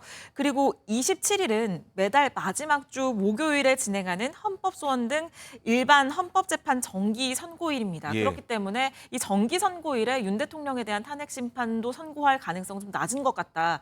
그래서 결국에는 빨라도 28일 아니겠느냐 이런 얘기가 나오고 있는 거고요. 예. 또 여기에 더해서 지금 오늘 한 총리에 대한 탄핵 심판 선고에서도 재판관들의 의견이 굉장히 갈려 있다라는 것이 확인되지 않았습니까? 윤 대통령에 대한 탄핵 심판 평의가 지금 진행 중인데 여기에서도 재판관들의 의견이 굉장히 이견이 있는 상황이라면 이 이견을 조율하는 과정이 더 오래 걸릴 수도 있다. 그렇기 때문에 이 선고가 4월로 밀릴 수도 있다. 이런 전망까지 나오고 있습니다. 다만 문영배 헌재 소장 등에 대한 이 퇴임이 지금 4월 18일로 예정이 돼 있기 때문에 그렇죠. 그 전에는 나올 것이다. 이런 시각이 지배적입니다. 자, 서 변호사님, 일단은 이번 주 굉장히 많은 사법 일정이 있고 굉장히 좀 중차대한 문제들이라서 헌재가 이런 것까지 감안을 해서 선고를 정합니까? 아니면은 정말 결정이 나는 대로 바로 선고를 잡게 됩니까? 지금 이제 그 선고일은 기자들 보고요. 네. 헌재 가서 이게 쓸데없이 고생하면 취재하지 마라. 어디가 제일 빨리 하느냐? 네. 대통령 경호실입니다. 네. 대통령이 제일 먼저 알아요.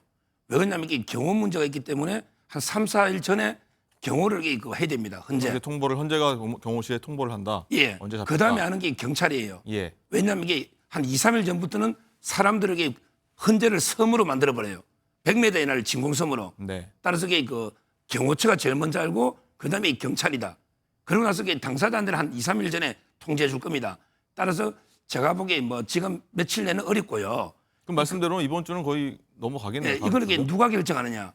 보통 이것도 이게 평의로 투표가 언제 선고하자 할 수 있는데 관행적으로는 이게 그 대법원장이나 헌재 소장의 소송 지휘권에 존중해 주는 게 관행이에요. 네. 이 말은 이게 문영배 소장이 결정하는 겁니다. 언제 선고할지는. 그리고 이게 그 주심 재판관, 정형식 재판관 의견을 참고하죠. 그러면 이게 그 문영배 소장이 대충 이게 분위기만 볼 거예요. 평결은 당일날, 선고 당일날 오전에 합니다.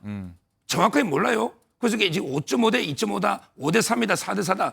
아마 이게 문영배 재판관 입장에서는 확실하게 6표가 안 보이는 거예요. 그러니까 기회를 안 잡는 거죠. 저는 이게 경론이 벌어지고 있다 봐요. 알겠습니다. 자, 지금 광화문 민주당 천막 당사에서 박찬대 원내대표가 입장을 헌법재판소가 발표합니다. 들어보시죠. 내란숙의 윤석열을 파면할 때까지 광화문 천막 당사를 투쟁의 거점을 삼아 국민과 함께 내란 종식을 위해 싸우겠습니다. 국민이 승리하는 역사를 만들기 위해 더불어민주당은 최선을 다하겠습니다. 윤석열이 작년 국회에서 계엄 해제 요구안이 가결된 뒤 2차 비상계엄을 시도하려 한 정황이 확인됐습니다.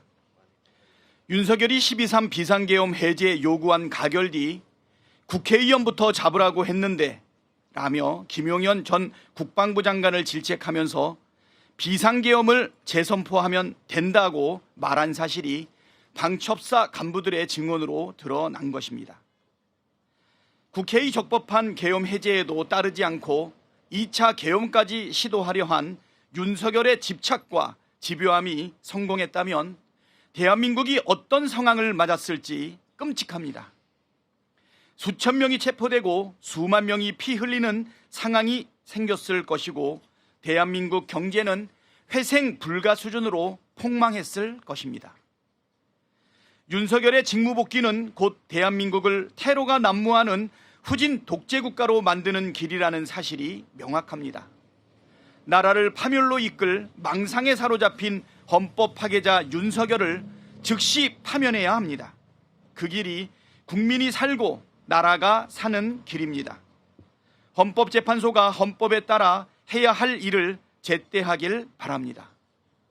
헌법 재판관들이 국민과 역사를 위한 결단을 내리길 촉구합니다. 더불어민주당은 헌법재판소의 신속한 윤석열 탄핵 심판 선고 촉구를 위한 전원위원회를 추진하겠습니다. 현재 대한민국에서 가장 중요한 과제는 당연 헌정 질서와 민주주의를 지키는 일입니다. 이를 위해 첫 번째가 헌정 질서를 파괴한 윤석열을 파면하는 것입니다. 그러나 헌법재판소의 윤석열 탄핵 심판 선고가 지연됨으로써 국민의 일상이 깨지고 사회적 혼란이 커지고 경제적 피해도 가중되고 있습니다. 국회는 헌법기관으로서 헌법 수호의 책무를 다해야 합니다. 전원위원회를 열어 신속한 탄핵심판 선고 촉구 결의안을 촉구하는 국회의원들의 의지를 보여줄 때입니다. 제적인원 4분의 1 이상의 국회의원이 요구하면 전원위원회를 열 수 있는 만큼 신속하게 전원위원회가 열릴 수 있도록 속도감 있게 추진하겠습니다. 헌법을 지키자고 하는 전원위원회를 반대할 정당은 위원정당 말고는 없을 것입니다. 한 꼭지 더 말씀드리겠습니다. 헌법재판소가 한덕수 총리 탄핵을 기각했습니다. 유감입니다. 그러나 헌법재판소는 정족 의결소와 관련 대통령이 아닌 총리의 경우 제적위원 과반수가 적법하다고 분명하게 결론 내렸습니다. 또 국회 추천목 헌법재판관 3인을 임명하지 않는 것이 위헌이라는 점도 분명히 했습니다.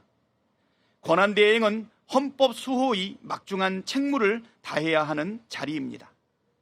한덕수 총리는 이 사실을 명심하고 헌법 수호를 국정의 최우선 과제로 삼을 것을 강력하게 촉구합니다.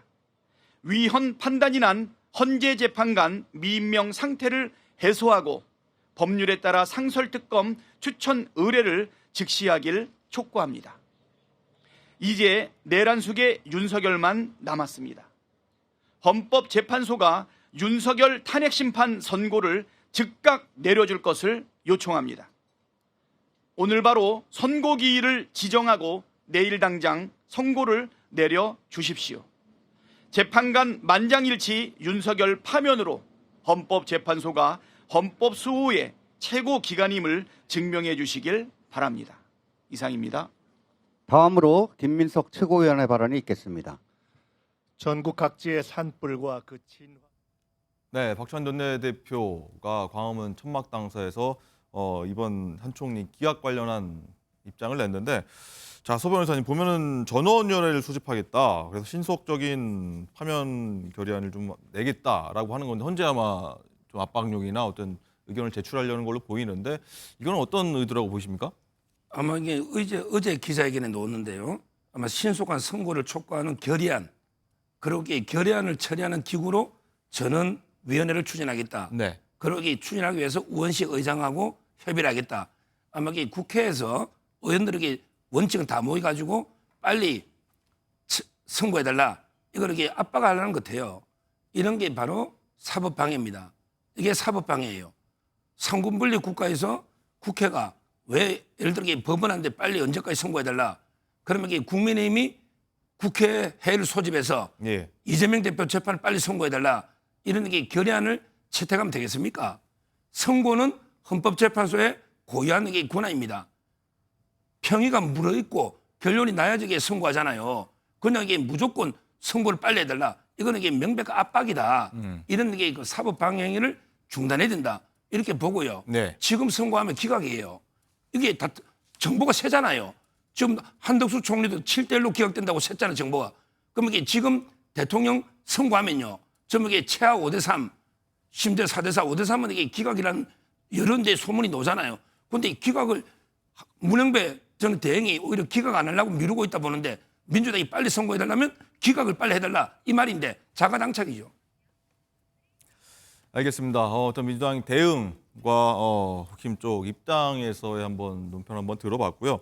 자, 이제 선고가 나온 지 이제 한 40분이 넘어가고 있습니다. 한 총리 탄핵심판 기각 관련 선고요. 예, 헌법 학자 모시고 이번 선고에 대한 의미도 한번 자세히 한번 짚어보도록 하겠는데요. 자, 임지봉 서강대 법학전문대학원 교수 나와 계십니다. 교수님 나와 계십니까? 안녕하세요. 예, 안녕하십니까. 자, 선고 내용 보셨을 텐데 기각으로 한 총리가 나왔거든요. 전체적으로 내용 쭉 속보도 많이 나왔었는데 종합적으로 봤을 때 어떤 결과라고 보이십니까? 예, 헌법 연구자로서는 저는 충분히 이제 인용 의견이 나와야 된다고 생각하는데, 예, 일종의 헌법재판소는 이제 윤 대통령 탄핵에서 파면 결정 이후에 그 권한대행으로서 이제 이제 대통령 없는 권한 대행이 아니겠습니까? 중요해지는 권한 대행으로서 또 60일 이내에 새로운 대통령을 뽑는 대선을 준비하고 관리할 권한 대행으로서 최 부총리보다는 한덕수 국무총리가 더 안정적으로 이끌 수 있다라고 보고 그런 여러 가지 이유로 기각 결정을 내린 것 같습니다. 예. 일단은 보면은 윤 대통령과 좀 연관성이 있는 맞물린 사안들도 좀 있었지 않습니까? 이 부분에 대해서는 윤 대통령 사건을 미리 볼 수 있는 예고편이다라고 다들 언론에서 주목을 해왔는데 그 부분들은 어떻게 판단하시겠습니까? 예, 미리 안 보여줬죠. 안 보여줬습니까? 그러니까 이게 가장 튼튼한 연결고리가 그러니까 윤 대통령의 비상계엄 선포를 한 총리가 묵인 방조 공모했느냐와 관련해서 묵인 방조 공모 행위가 없었다고 하면서 그렇기 때문에 그 논리적 전제인 윤 대통령의 비상계엄 선포가 위헌 위법하다고는 살필 필요도 없어져 버린 것이죠. 그러면서 묵인 방조 공모에 대해서는 위헌 위법성을 인정하지 않는 식으로 그 윤 대통령의 비상계엄 선포의 위헌 위법성에 대한 판단은 피해간 것으로 보입니다. 피해갔다는 거 하면 정치적 부담 현재에서도 느끼는 것 같은데 그렇죠. 오늘 만약에 비상계엄의 위헌 위법성에 대해서 판단을 해버리면 그러면 윤 대통령 측이나 또 윤 대통령을 지지하는 분들이 반발을 하고 결정 선고 전에 이미 불복을 하는 그런 태도를 보일 수도 있기 때문에 현재로서는 그 윤 대통령 탄핵 결정문을 미리 보여줄 수 있는 그러한 부분들은 최대한 보여주지 않은 것으로 생각합니다. 비교적 간단한 사안들이었다. 윤 대통령에 비해서 이런 의견들도 많았지 않습니까? 그래서 일단은 이런 선거가 나온 거 결과가 나온 게 아니냐 이런 시각도 있을 것 같기도 하고요. 예, 그런 면도 있기는 하지만 사실은 소추 사유의 쟁점이 5가지나 되기 때문에 저는 다른 검사 3명에 대한 탄핵 사건이라든지 혹은 감사원장에 대한 탄핵 사건 등과 비교했을 때는 그것보다는 훨씬 더 사안이 복잡했다고 생각을 하고요. 특히 제가 주목하고 싶은 것은 3명의 국회 선출 헌법재판관 임명을 보류한 데 대해서 위헌성은 인정했어요. 그런데 이것을 국무총리를 파면에 이르게 할 정도로 중대한 위헌 행위는 아니다라고 하면서 기각해 줬을 뿐이지 위헌성을 인정했기 때문에 한 총리는 이제 권한 대행으로 복귀하면 마녀 후보에 대해서 임명장을 줘야 된다고 생각합니다. 만약 안 준다면 위헌 행위를 하게 되는 것이죠. 그리고 제가 하나 더 주목하고 싶은 점은 이제 각하 결정을 2분의 헌법재판관들이 내렸는데 그 각하 사유에서 지금 윤 대통령 측과 겹치는 게 2개 있어요. 내란죄, 형법상의 내란죄 판단을 어떻게 하느냐 할 수 없다는 부분 또 그 수사 기록을 증거로 채택해서는 안 된다라고 지금 윤 대통령 측에서는 주장하고 있는데 한 총리도 똑같은 그런 절차적 쟁점들을 문제 삼았거든요. 그런데 각하는 했지만 그게 각하의 사유가 되지 않았다는 것을 저는 굉장히 주목하고 싶습니다. 즉 윤 대통령 측에서 제기하는 그런 절차적으로 문제가 있어서 각하 결정이 나야 된다는 주장은 헌법재판소가 받아들이지 않을 것으로 볼 수 있는 그러한 대목이라고 생각합니다. 네, 각하가 아니라 이제 인용이든 기각이든 둘 중에 하나로 갈 수 있다 이런 말씀 같은데 재판관 성향 문제도 많은 분들이 좀 관심 있게 보신 것 같습니다. 보면은 보수 성향의 재판관들은 각하 의견을 낸 것 같기도 하고요. 나머지 분들은 기각 의견을 많이 간 것 같아요. 이 부분은 어떻게 저희가 봐야 될까요? 그런데요, 저는 특히 윤 대통령 사건과 관련해서는 한덕수 총리 사건과는 달리 대통령을 파면하느냐 안 하느냐의 문제이기 때문에 더더욱 어떤 재판관 개인의 성향보다는 재판관들이 국가를 위해서 그 만장일치의 결정을 내릴 것으로 예상합니다. 즉 만약에 반대 의견이 있다고 그러면 이제 그것이 국론 분열을 계속 심화시키고 장기화시키는 원인이 될 수 있기 때문에 그러한 국론 분열 방지를 위해서도 헌법재판소는 만장일치로 어떤 결정을 내리지 않을까 예상합니다. 네, 일단 언론 보도를 보면은 만장일치로 가기 위한 위해서 지금까지 난상 토론을 벌이면서 평일을 계속 이어온 거 아니냐, 그래서 선거일이 좀 점점 늦춰진 거 아니냐 이런 좀 분석들을 하고 있는데 마지막으로 여쭤볼 게 일단은 한 총리까지 탄핵 심판이 끝났으니까 이제 남은 거는 윤 대통령 탄핵 심판 선고가 언제일 것이냐라고 좀 나올 것 같은데 저희 이제 스튜디오에서는 이번 주 빠르면 금요일이고 아니면 4월로 넘어가는 게 수순일 것 같다고 하는데 교수님은 어떻게 좀 보고 계십니까? 저는 뭐 헌법 연구자이기 이전에 국민의 한 사람으로서 저는 내일 당장 선고했으면 좋겠어요. 그렇지만 여러 가지 현실적인 여건들 때문에 지금 금요일이 가장 유력합니다. 그렇지만 저는 그러면 금요일 날 하겠다라고 그 선고기일을 미리 헌법재판소 오늘이라도 지금 공지를 했으면 좋겠어요. 국민은 알 권리가 있습니다.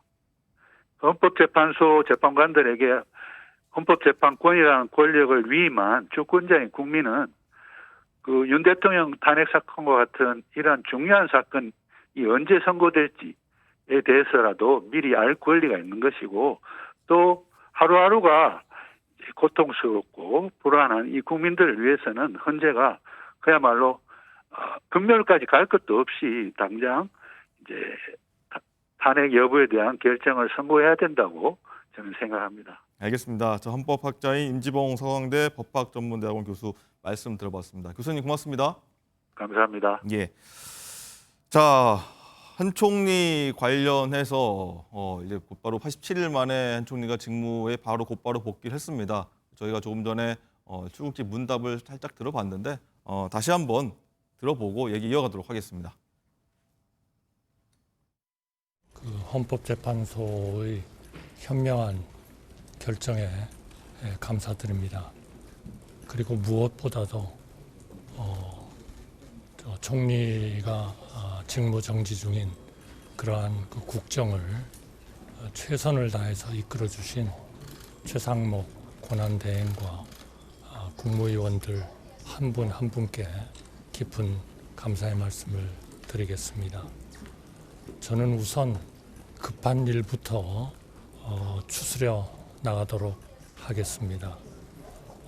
제가 앞장서서 통상과 산업의 담당 국무위원과 민간과 같이 민관 합동으로 세계의 변화에 대응하면서 대응을 준비하고 실천하고 또 지정학적 대변혁의 시대에 우리 대한민국이 정말 잘 우리의 발전을 계속할 수 있도록 우리 국무위원과 정치권과 국회와 또 국회의장님과 모두 힘을 합쳐서 최선을 다해서 해나가겠습니다.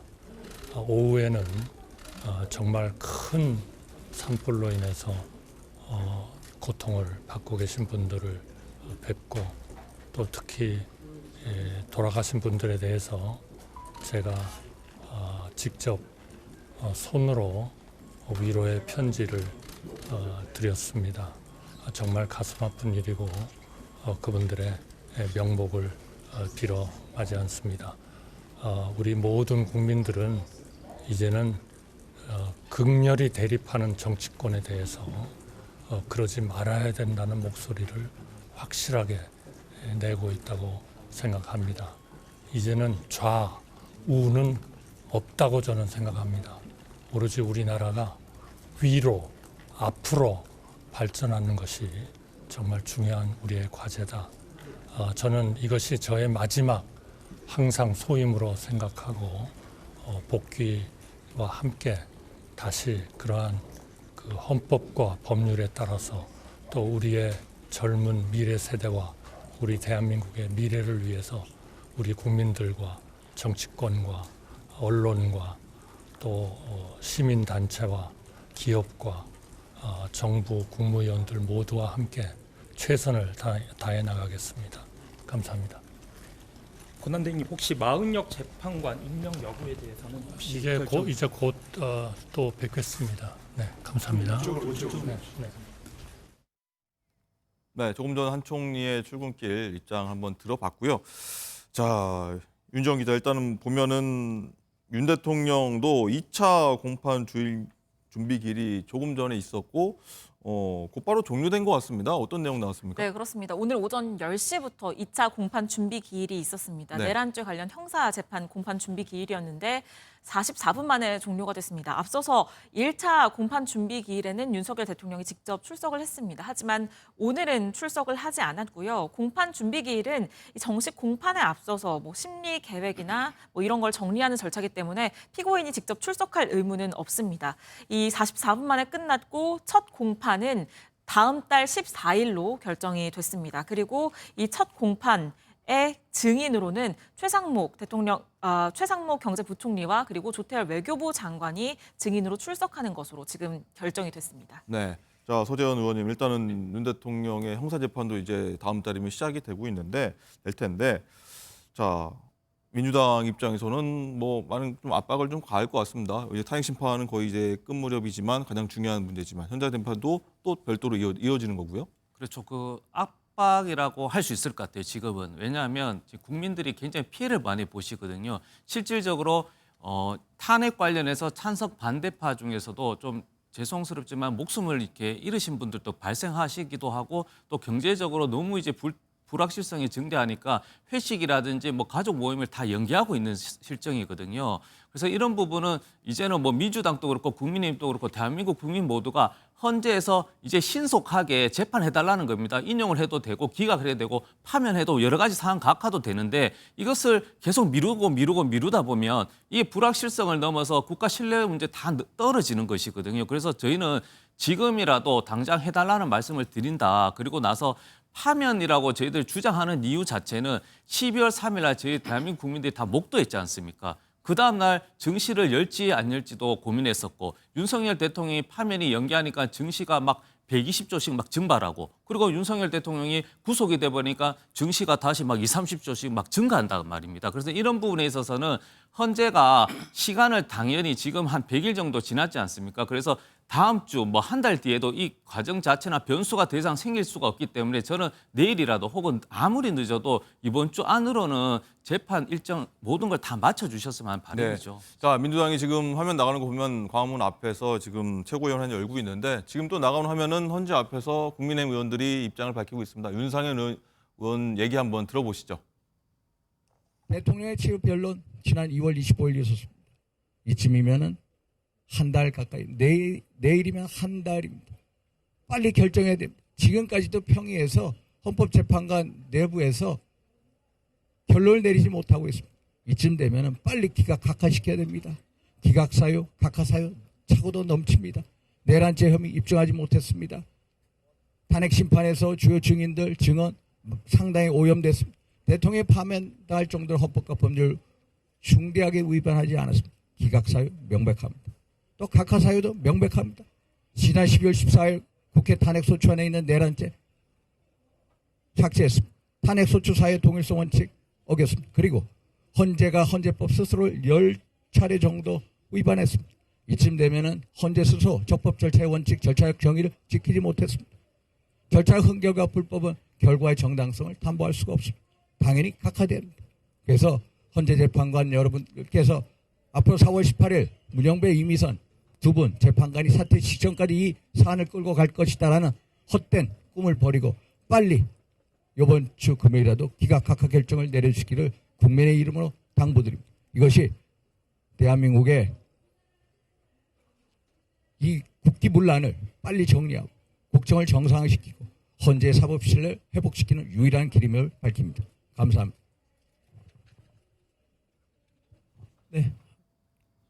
네. 민주당에 이어서 국민의힘 의원들 얘기까지 들어봤는데 저희가 9시 30분에 방송 시작을 해서 굉장히 많은 곳에 얘기들을 듣고 있습니다. 탄핵 심판 선고 결과였고요.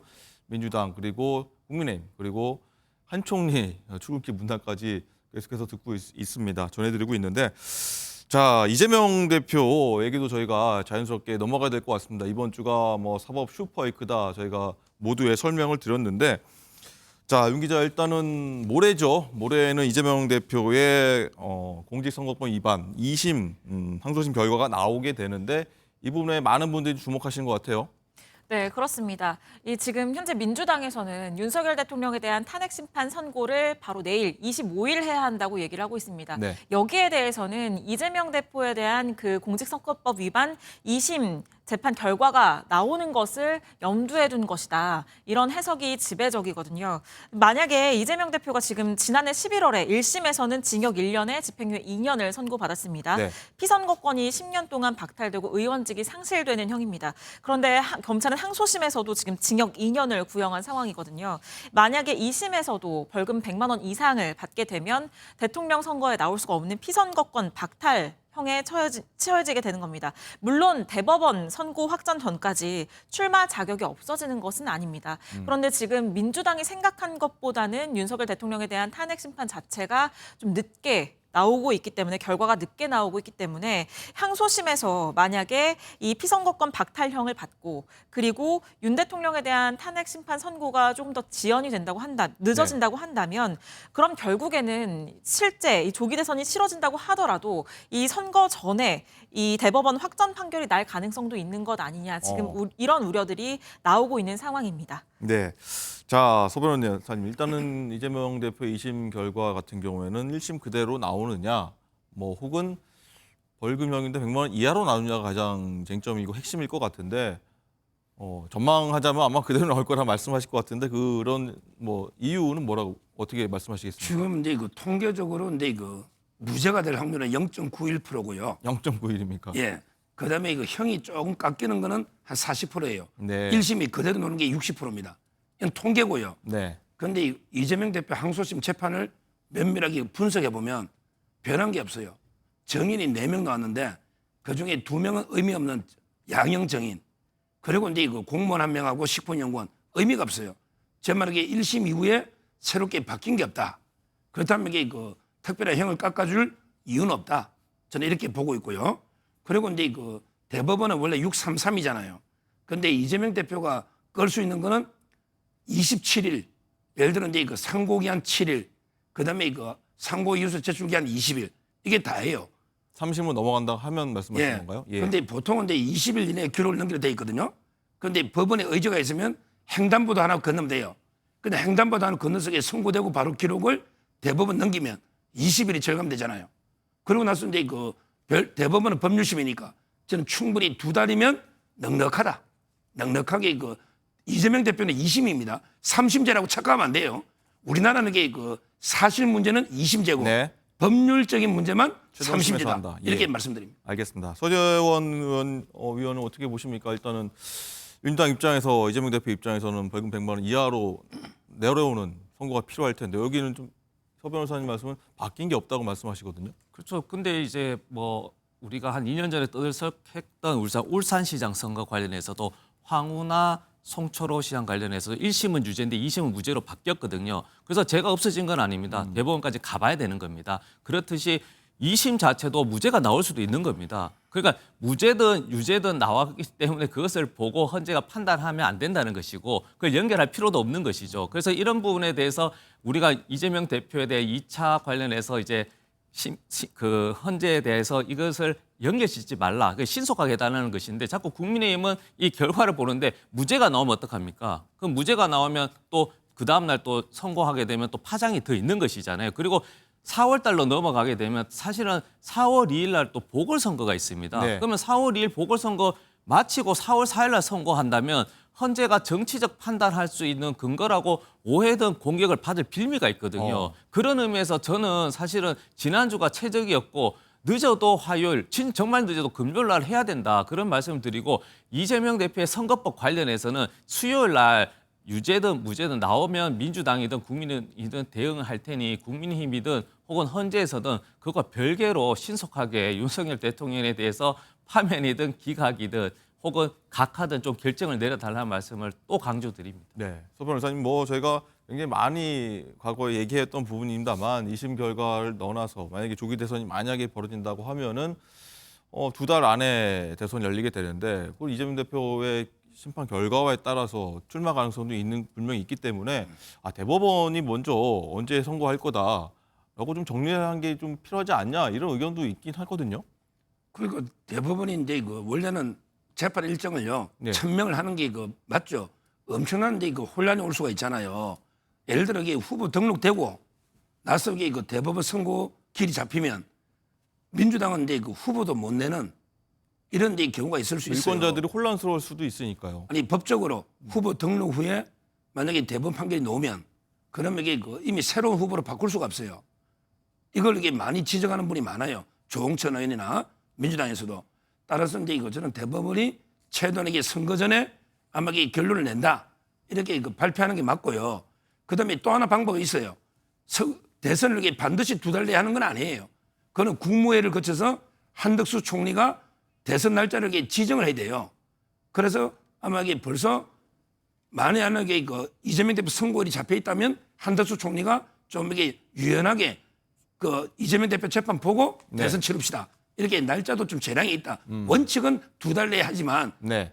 지정을 해야 되기 때문에 아마 그 부분도 지금 논의가 되고 있습니다. 네, 민주당 입장은 어떻습니까? 아니, 지금? 민주당은 사실 2심은 무죄로 확신하죠. 왜냐하면 기억의 문제, 주관의 문제. 네. 설사 김문기 차관과 거짓말했다. 골프 쳤는데 골프가 좀 사형 스포츠다 보니까 거짓말했다 하더라도 이것이 검찰의 기소권이냐는 것입니다. 그렇기 때문에 이거는 100%는 아니더라도 99% 이상 무죄로 확신하는 것이고 무죄로 확신하더라도 이건 변수가 아니고 상수다. 이재명 대표는 대선 출마하는 것이고 60일 이내는 법적으로 60일 이내 하라고 되어 있는 겁니다. 수요일 날 하는 겁니다. 매주 수요일. 그렇기 때문에 이것도 만약에 법을 또 자의적으로 해석해서 한덕수 국무총리가 60일이 아니고 본인이 판단했을 때 600일 이내인 것 같다고 해서 대통령 선거를 연구하면 또 탄핵에 대한 사유가 되는 것이다. 그래서 저는 이 헌법에 대해서 본인들이 자꾸 아전인수로 해석하지 말고 60일 이내면 60일 이내 하는 것이고요. 10일 이내면 240시간이 아니고 10일 이내에 검찰이 즉시 항고든 구속 사유도 있기 때문에 저는 법의 해석 그대로 좀 했으면 좋겠다는 말씀드립니다. 알겠습니다. 자, 여기 이재명 대표 뭐 정계 은퇴 주장까지 나왔는데 안철수 의원이 어제 기자회견을 갖고 이 대표를 향해서 직격을 한 부분입니다. 이 얘기도 한번 듣고 다른 얘기 해보도록 하겠습니다. 이재명 대표께 분명히 말씀드립니다. 이제 그만하시고 정계에서 은퇴하십시오. 도대체 무엇을 위해서 대통령이 되려는 것입니까? 이 대표는 이미 전과 사범의 범죄자이며 12개의 범죄 혐의자입니다.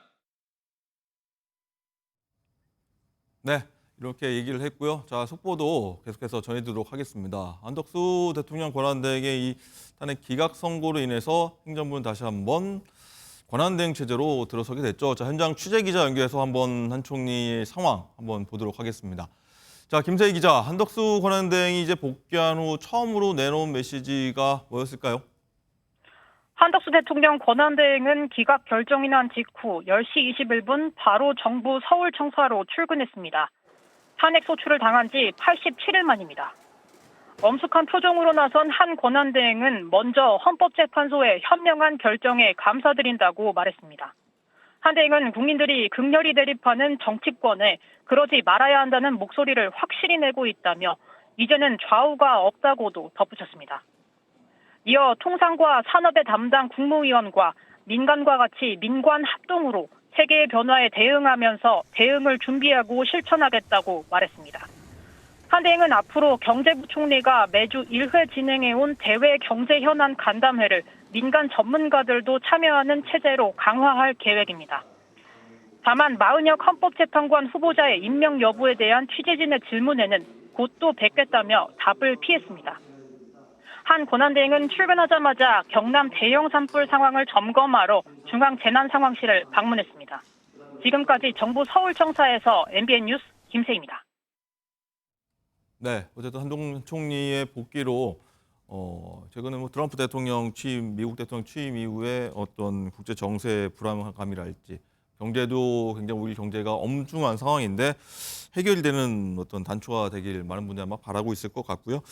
자, 저희가 해오던 얘기 한번 계속 이어가도록 하겠습니다. 일단은 서 변호사님, 조금 전에 안철수 의원이 이재명 대표 정계 은퇴하라 이렇게까지 좀 얘기를 한 부분이 있는데 민주당에도 이렇게 얘기했습니다. 습관성 철수병이 도졌다라고 맞받아 쳤는데 어떻게 들으셨습니까?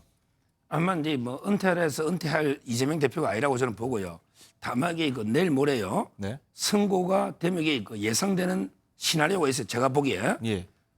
은퇴 안 해도요. 아마 이게 후보 교체론이 급부상할 겁니다. 아, 그렇습니까? 왜냐하면 이게 이재명 대표는 2심제라니까요. 민주당에서 이러다가 이게 대법원이 선고되면 우리 후보도 못 낸다. 그러니까 이제 그 교체론이 아마 비명의 중심으로 상당히 급부상할 거고요. 두 번째 시나리오는요.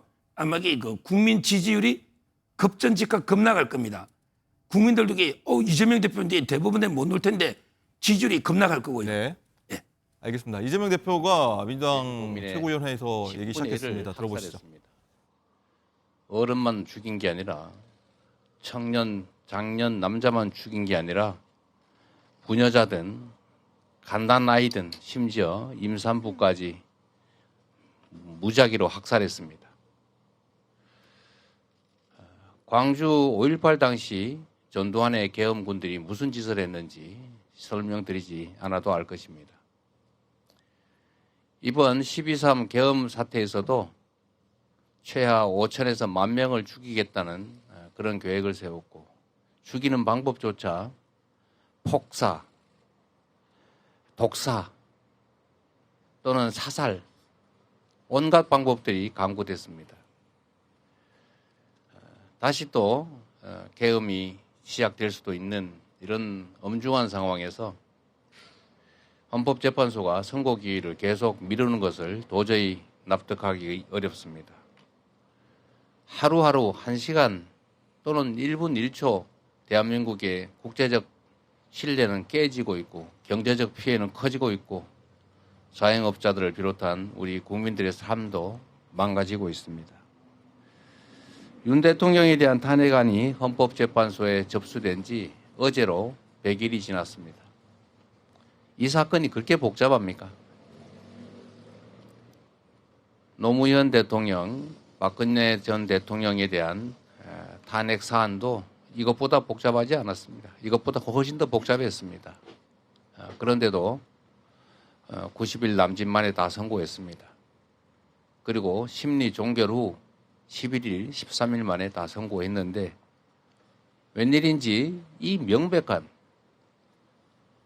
군사 쿠데타, 헌법 위반, 법률 위반에 대해서는 심리가 종결된 지 얼마나 많은 시간이 지났음에도 아직 선고를 기일조차 잡지 않고 있습니다. 현재 선고가 계속 지연되면서 전국 곳곳에서 불안과 갈등이 촉발되고 있습니다. 심각한 대립으로 국민들 사이에 전선이 그어지고 있습니다. 사실상 심리적 내전을 넘어서 물리적 내전 상황이 계속 예고되는 상황입니다. 이런 신속한 선고만이 그간의 혼란을 종식하고 대한민국을 다시 정상화하는 그 첫 출발점이 될 것입니다. 오늘 한덕수 국무총리에 대한 탄핵 심판 선고가 있었습니다. 결정이야 존중하지 않을 수 없는 상황이지만 명백하게 고의적으로 헌법기관 구성이라고 하는 헌법상의 의무를 어긴 이 행위에 대해서 탄핵할 정도는 이르지 않았다라는 판결을 우리 국민들께서 과연 납득할지 모르겠습니다. 경범죄 처벌법을 어겨도 다 벌금 내고 처벌하지 않습니까? 우리 국민들은 형법 조항이든 식품위생법이든 조항을 어기면 다 처벌받고 제재받습니다. 그런데 대통령 권한 대행은 헌법이 명확하게 정한 헌법기관 구성 의무라고 하는 헌법상 의무를 명시적으로 의도적으로 악의를 가지고 어겨도 용서됩니까? 이 점에 대해서는 우리 국민들께서 판단하실 것으로 믿습니다. 신속한 윤석열 대통령에 대한 선고가 있기를 바랍니다. 산불 진화 작업 중에 유명을 달리하신 분들이 무려 4명이나 나왔습니다. 안타까운 마음으로 명복을 빕니다. 하루아침에 가족을 잃으신 네, 한 총리 탄핵 기각이단 이재명 민주당 대표의 반응 그리고 윤 대통령 선고일까지 좀 시급하게 좀 잡아라라는 얘기까지 한번 들어봤고요.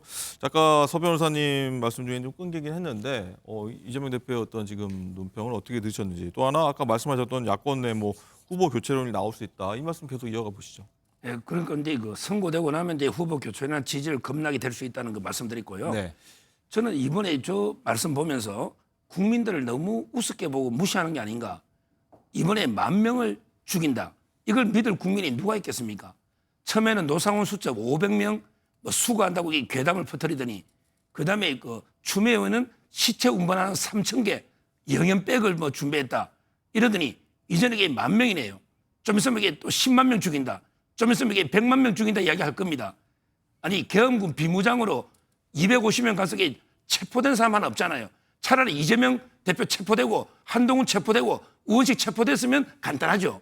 그런데 체포된 사람이 없잖아요. 그러니까 이게 홍장훈 메모도 오염 그게 있다. 이런 논란이 나오니까 이게 헌재 재판관들도 고민하는 거 아닙니까? 체포된 게 없잖아요. 그다음에 국회의원 중에 끌리 놓은 사람 있습니까? 끌리 놓은 사람 있으면 명백하죠. 없잖아요. 그러니까 이게 곽중근 이것도 해유 의혹이 있는 거 아닙니까? 그러니까 재판관들이 고민하고 있는 거예요. 이제 와서 이게 뭐 몇 명을 죽인다 이런 거 광주하고 이게 자꾸 연결시키지 마세요. 그 자꾸 트라우마를 하는 거고 이번에 계엄은 그런 게 아니다. 이렇게 제가 말씀드립니다. 네, 서 의원님 한 말씀 하셔야 될 것 같습니다. 그러니까 보통 뭐 국회의원들 많이 비판하지 않나요? 밥값 못 한다고 일 안 한다고 하는데 저는 이재명 대표는 밥값을 한 몇 조 했다고 봅니다. 왜냐하면 몇 조요? 왜냐하면 12월 3일 날 비상계엄 있고 나서 이재명 대표가 우리 여당 170명에게 신속하게 국회로 오라고 했거든요. 근데 다른 분들 보면 뭐 유명 방송인들 같은 경우는 비상계엄이기 때문에 뭐 방송도 어떻게 보면 출연도 하지 않고 피신해 버립니다. 그 당시에 이재명 대표가 야 비상계엄이기 때문에 각 우리 민주당 의원들이 다 곳곳에 숨어서 지켜보자 했었을 때는 아마도 이 사태 즉 10,000명 이상의 어떤 그 유혈 사태도 가정할 수 없는 것이거든요. 그래서 저는 이런 부분을 자꾸 광주 사태에 연결시키는 것이 아니라 이런 비상계엄 자체가 우리가 국회에서 정말 신속하게 해서 2시간 동안 제압을 한 것이지 이것이 실패가 아니고 성공을 했다라면 광주 사태 그 이상으로 심각할 수 있다. 그렇기 때문에 헌재가 좀 빨리 신속하게 해달라는 것이고 더불어 나와서 이 부분에 대해서 헌재에서도 계속 의심받고 공격받는 것을 미루지 말라. 왜? 국가를 위해서, 민생을 위해서 이렇게 말씀하시는 겁니다. 네.